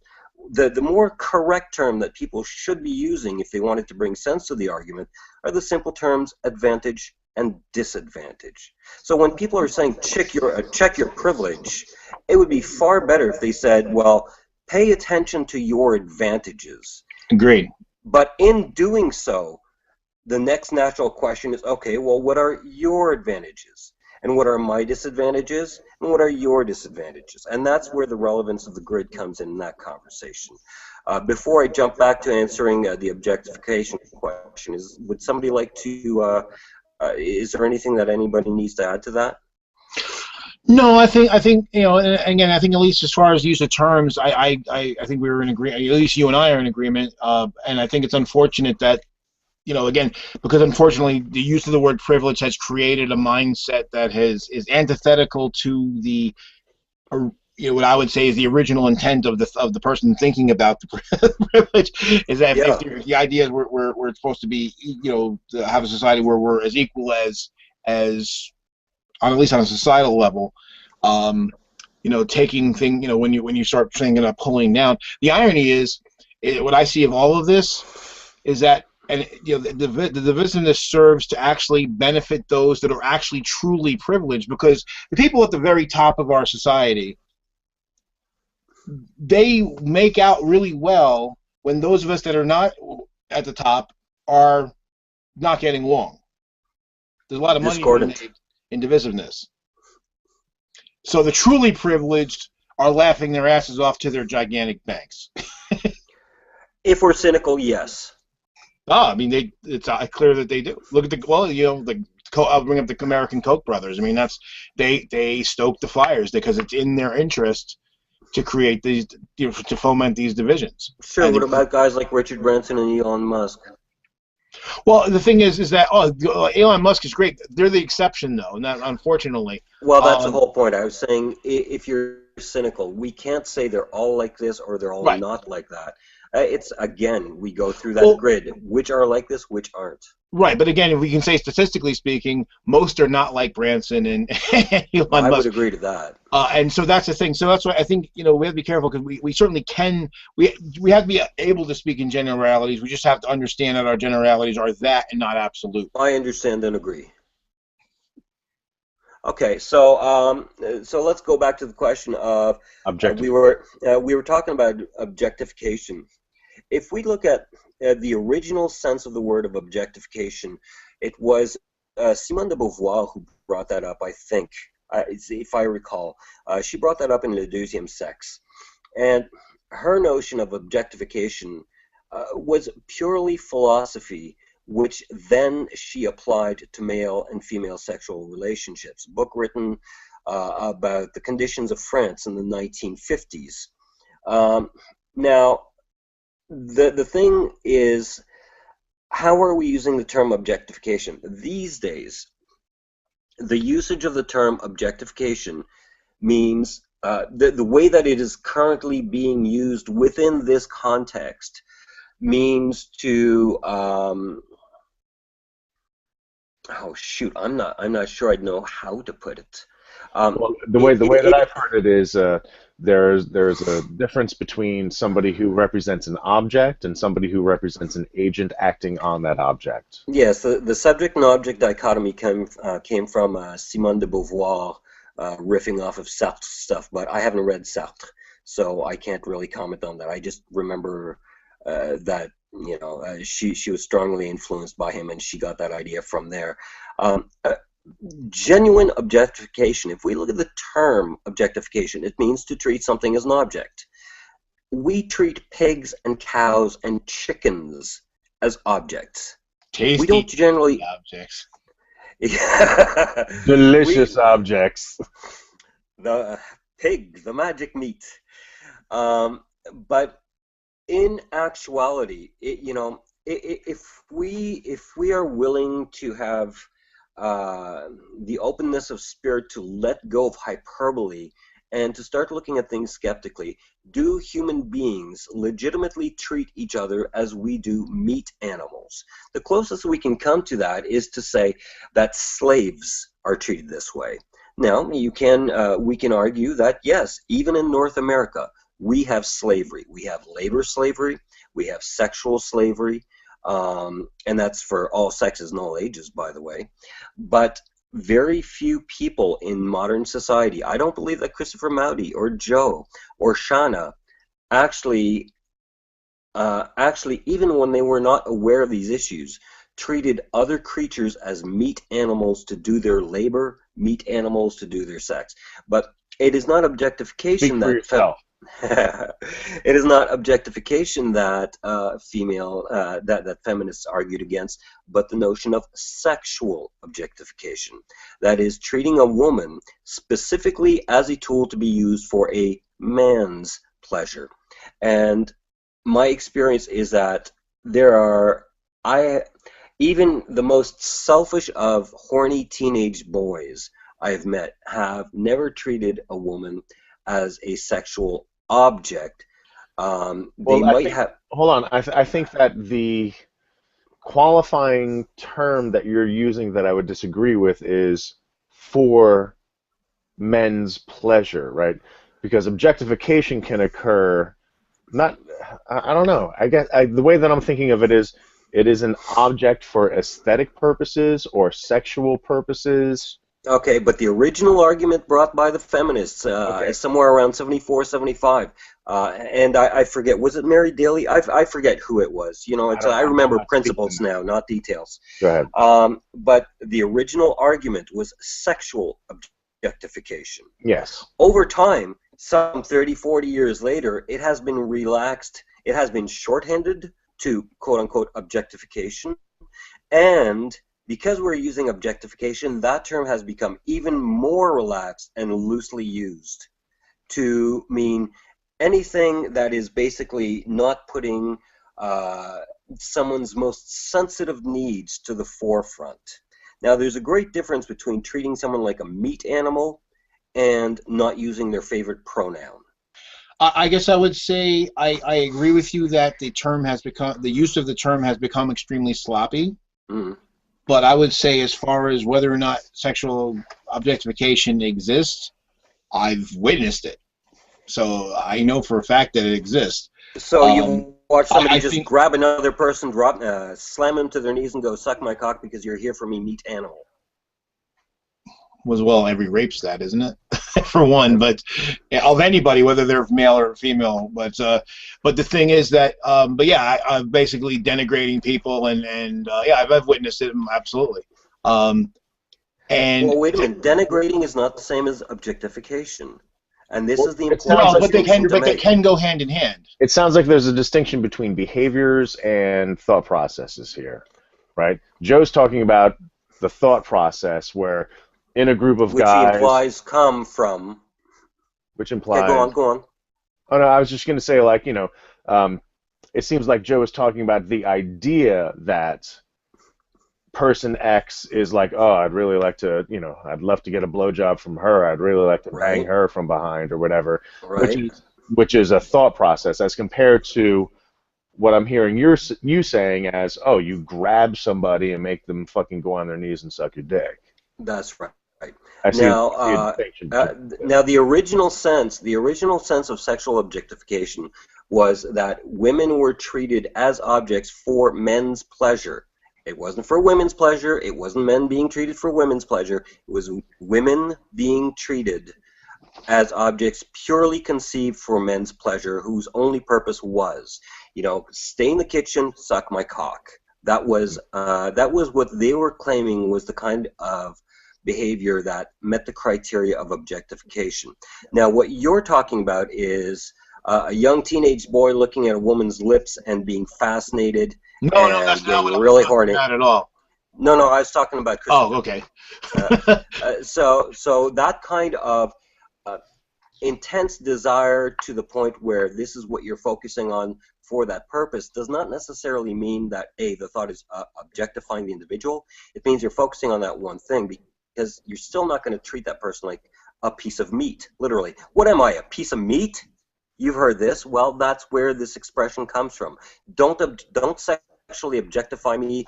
I'm not a piece of meat for your pleasure. This is the origin of that expression. Gotcha. So let us understand now that it is being so incredibly misused and it has become so thinned out of meaning that anything that does not, first and foremost, keep someone's sensitivities at the height, at the pinnacle of all other considerations has been slandered has been misused as objectification. Yeah, like I said, I agree with you regarding the misuse, but I completely disagree that it doesn't happen, because I absolutely know that it does happen.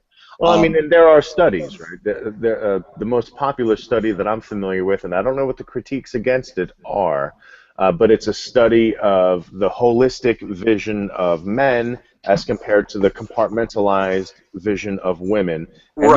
This is done by both men and women. Right. Right. So it's not it's not a gender specific thing where it's men to women. It's women are viewed by humans as parts, lips, tits, ass, shit. That is precisely de Beauvoir's argument. Okay. And whereas men are viewed by both genders, humans, as a holistic... Yes, we are full human beings capable of moral capacity, so on and so forth, whereas Simone de Beauvoir in the 1950s, women are kitchen mice who have a duty. They're not real humans. The husband doesn't have to ask her if they're going to buy a house or not. He just announces one day, we've sold the home and we're moving to Tunisia. Because she's a woman. I mean, why would you ask her? It wouldn't even occur to you. She's making babies. She's taking care of the kids, right? That is what she was describing as sexual objectification. Now, does this happen? I'm sure, I can guarantee you that in Western culture, it has happened. At the time, the argument was valid. Today, it is no longer, at least in the Western world. Well, it's less prevalent, but that doesn't mean it doesn't happen. Well, yeah, I would be... if it has any, if it has any statistical importance, I would be surprised. Maybe what you're saying is true, because there is no perfect world, there's no utopian black and white.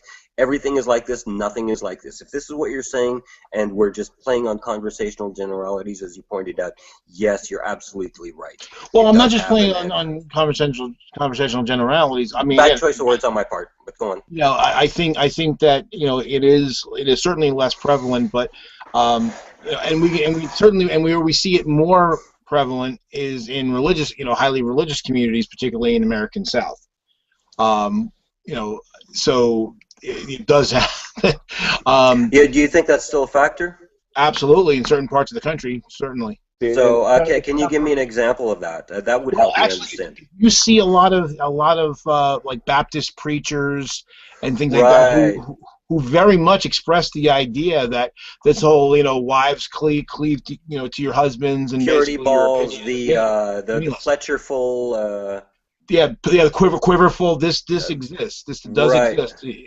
Again, it's not so prevalent in northern New Jersey or New York City, but if you go to rural Tennessee, Arkansas. Yep, absolutely. I give you that. Absolutely. And it would be a difficult thing to measure because I think that of the three men here, we gravitate towards people that don't engage in that kind of objectification that we're talking about, because if we did, we'd eschew them from whatever social circle that we ran in. So as the only female here, Shanna, I mean, what's your perspective on this? Boy. I mean, I'm sure you like hearing boys talk about how other boys behave, but I wish Shanna would talk more. I really would. She's an astute listener. I am. But what is your take on the way that boys behave? I think that it's a mix.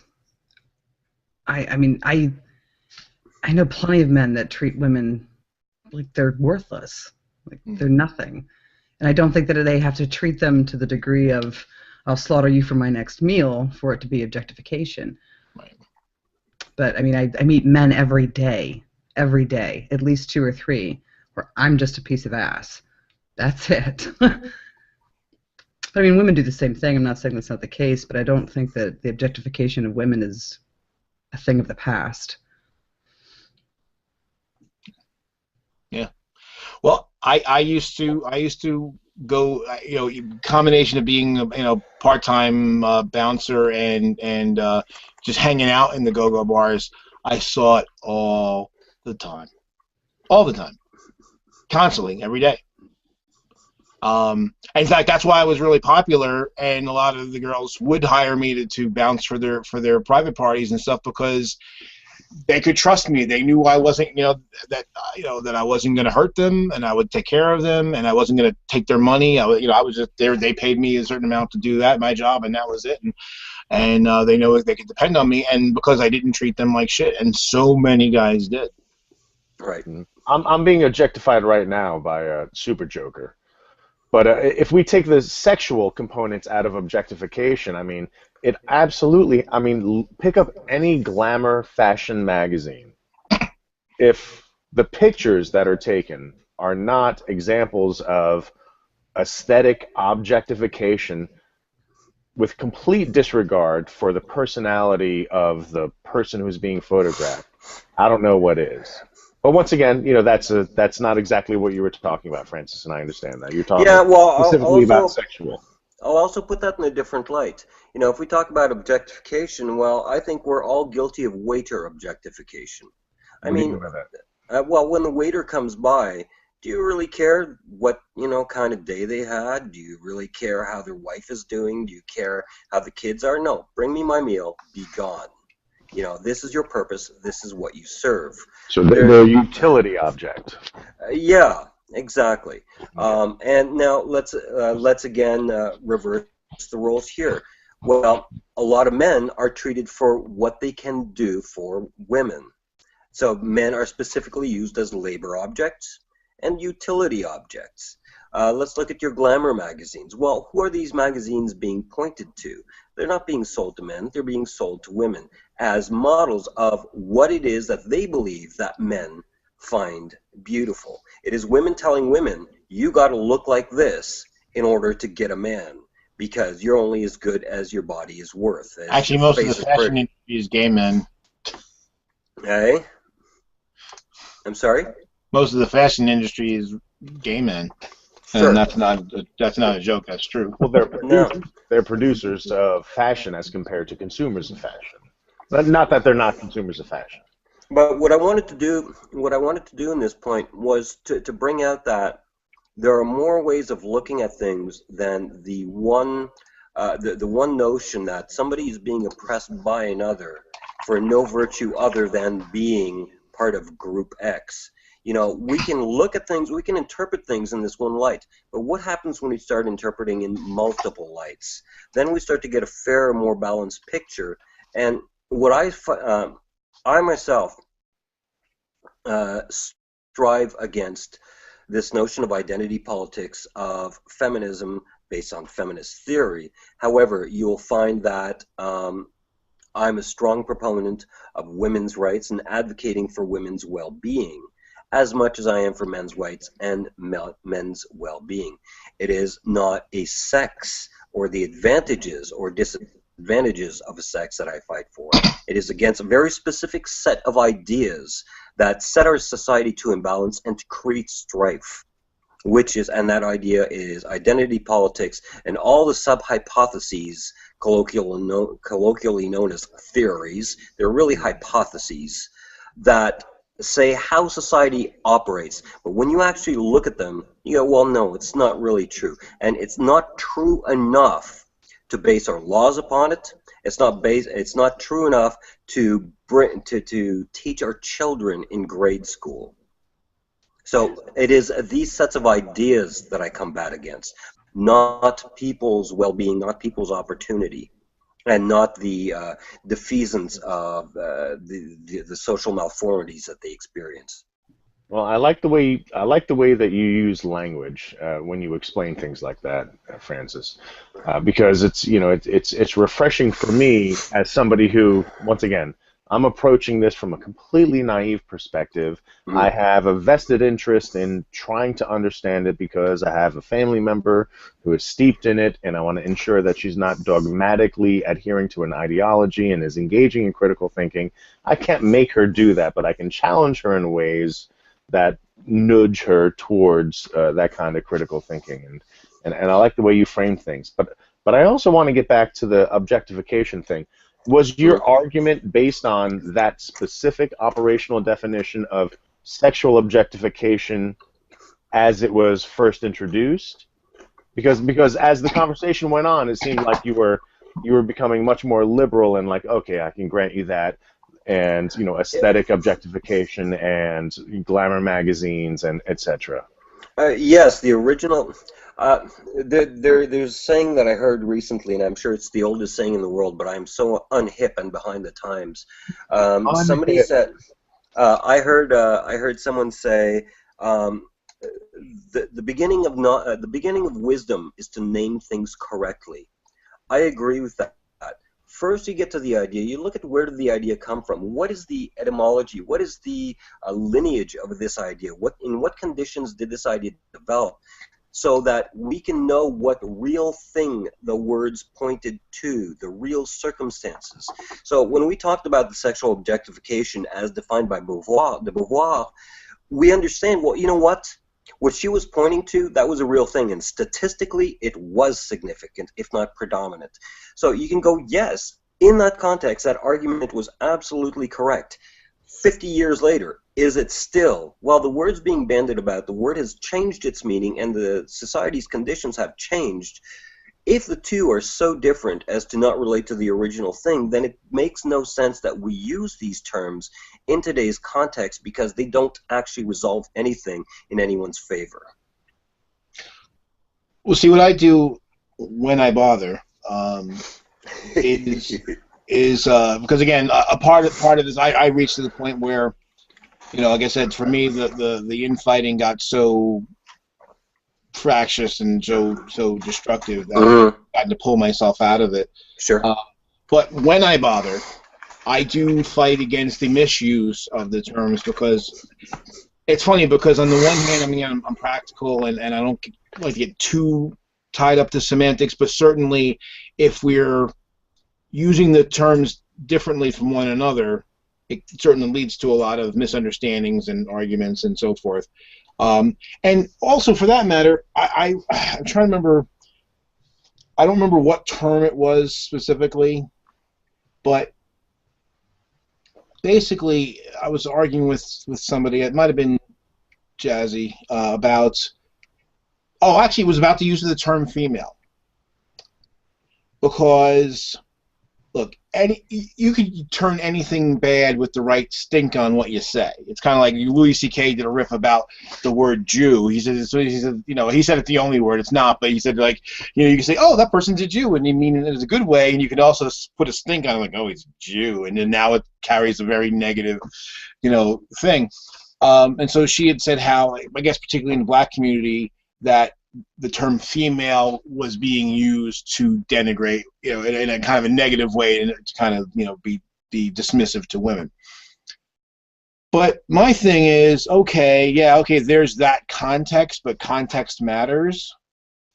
So it's still not inaccurate to call someone female who is, and if you know my context and you understand how I'm using it, you shouldn't get bent out of shape if you understand, because there's a lot of words with multiple contexts, and as long as the context is clear to both the speaker and the listener, then we shouldn't worry that there's another context that we're not using, nor do we think that this is being used in, that means something else, and that's just kind of, as long as there's agreed upon context. As long as there's agreed upon context, it's understood. Then to worry the fact that there's another context is kind of silly. And my thing was, let's stop ceding words to stupid people, because and I made the point, and this is another reason why I don't get too obsessed with some terms that, a couple years ago I had heard that people were starting to say that using special to reply to people with mental retardation or some sort of learning disability or whatever was taken as an insult. And the reason why is because we don't really use we don't say someone's retarded anymore because there was negative connotation, so then people are saying special. Well, of course, what happens then is that people start using special as an insult, and so now that's the bad word. So now they're using something else, but it's like, don't you understand? The problem isn't the word, it's the context, it's the attitude. And if you do nothing, if all you do is change the word, you have done nothing. And then, whatever word we use now, 10 years from now, that will be the bad word. Oh yeah, and speaking of George Carlin, he has a whole skit on euphemisms, right? Right. And as applied to what you're talking about, I'm not handicapped, I'm handy-capable. And that one drives me nuts. 5 years from now, if I wanted to insult you, I'd say, oh, look at Joe, he's so handy-capable. Oh, absolutely. Right. So, and especially what's so silly about that, too, is that because it's reached to the point where even implying that a handicap is a negative thing for that person, people are taking umbrage over. And like, well, of course it is. Otherwise, we wouldn't notice it. We wouldn't make, the reason why we put ramps in is because you need the chair, because you can't walk on your own. It doesn't make you a bad person. It doesn't take away from your human dignity and your value as a human being. As something, if we didn't need early intervention, let me rephrase that. If early intervention didn't exist, then you would pretty much be saying, okay, well then there is no problem with disabilities. Right. It's not a disability. It's just that they're handy-capable. It's a different. Well, that's like now because it's differently able. It's just a different way to be. I think I can sort of wrap. I think I can kind of tighten this whole thing up here. Understand that when I'm using when I delve into the original sense of a word, it is not to know the word, but to know what the word points to, what real-world thing is going on.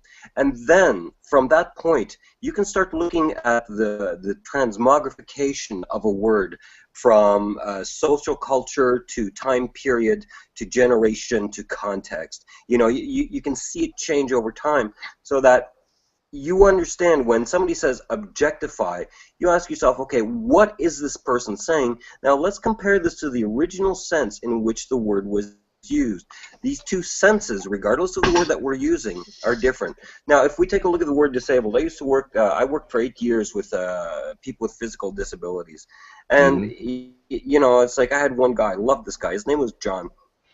And I asked him, I said, it's like, with all these words, now, John is bound in a wheelchair, and he can't get in and out of it, and he needs help to go to the washroom and to take showers and stuff like this. I did the most personal things for him. We got to know each other far more intimately than any two men probably should who aren't married. So we could talk about these things, and I would say, well, look, John, it's like, what do I do? Do I call you handicapped? Do I call you physically disabled? Do I call you this? Do I call you that? It's like, what about these words? And he made a comment. I don't remember what his choice was. I think he said just disabled is fine. But he made a point that every time they change a word, they make me weaker. That is, it has now become the hint of a whiff of a nuance of a breath of a soupçon of something that could possibly, if viewed in the most inaccurate light, be considered harmful to someone's self-esteem. And this is the insanity that we live with now. We lack a kind of frankness and an ability to be reality-based, to be honest, and while remain courteous and sensitive and diffident to another's sensations of feelings. At the same. Ooh, we lost Francis. Right in the middle of a thought too, a really good thought. But to his point, I mean, the term retarded, I mean, literally meant behind. Right. Right. Like you can have what's the musical term? Retardo, like where you play behind the beat. But regardless. To hold back. Yeah. Yeah, to hold back, exactly. So, the idea of IQ tests, yes, he's back. Are you there, Francis? I am. Nice. Can you hear me? We can. Good. I was just bringing up the point that, to your point, the term retarded, was really based on the IQ tests, which is mental age versus chronological age, and the quotient between them. And for people that were behind, that were mentally behind a chronology, that they were retarded in the sense that they were delayed in reaching their chronological age mentally. That was the original sense. Yes. So, but like to call somebody retarded is like blasphemous in culture anymore. Well, especially with things kind of funny. I was just thinking about it. Well, wait a second, Joe. Francis fell out of the Hangout in the middle of a point. Okay, I'd like Francis to be able to finish that point. No problem. Another thing, I'm getting a lot of echo from someone, and I've got my headphones on. How can I rectify this? Joe, yeah. Are you still getting echo? It's better now. Okay. Sometimes Joe's channel feeds back because he doesn't use headphones, and sometimes his speakers give a little bit of echo, and sometimes they don't. And I think Google is responsible for the difference between the two. Okay, I'll mute myself too. Well, don't mute yourself if you're going to talk. I want to hear you finish your thought. Oh, I'm sorry. I thought Joe was saying. So anyhow, if I recall, the point that I was making is that John told me, listen, the way that they're using language right now makes me smaller than I really am. Yeah. And it makes me weaker, and it treats me like I need to be treated with kid gloves. Listen, it's bad enough that I can't walk, and then I can't do this, that I can't do that. I don't need people treating me like I can't think or control my feelings or do whatever. I am a full human being. My body happens to be this way. Please stop dancing around my ego and let me just live, was his point. I'd like to add to that, because I do see the biggest error I feel that the left makes is basically paternalism, ironically. And I remember I had a argument with, it was me and Peach arguing with Lacey Green over the word racism. And basically Peach and I were and Unseen Perfidy was in the conversation as well, and we were taking the position that the older definition of racism still applies, and that this new one that's retconned to that it only means people in authority or with power can be racist, which is I consider complete bullshit. And so we're going back and forth, and then she had the audacity to say to me, a black dude, and at the time I was 45 and Peach was 33, so also a black person, that we didn't understand what black people went through. And I just wanted to like reach the internet, like, hey, white bitch, you know who you're talking to? And I explained to her that I was black earlier on, but it was like I was kind of like really kind of thrown back by this, like, wow, how fucking dare you? And I do find that there can be a bit of a, like, when sometimes I really object to the whole thing of like protected class. Someone calls me from a protected class, because I'm like, I don't need special protection. We all need our rights protected, and I do acknowledge that that due to societal biases that we're not on an even playing field. So I want that held in check so that those biases are not held against me. But I do find that sometimes there's a bit of a paternalistic attitude. So, and that's how bigotry on both sides manifests itself. On the right, I find that it's more of the overt bigotry. That is just the kind of view that, well, you're lesser and so I dismiss you. And then on the left, it's the you're lesser, so I'm going to help you.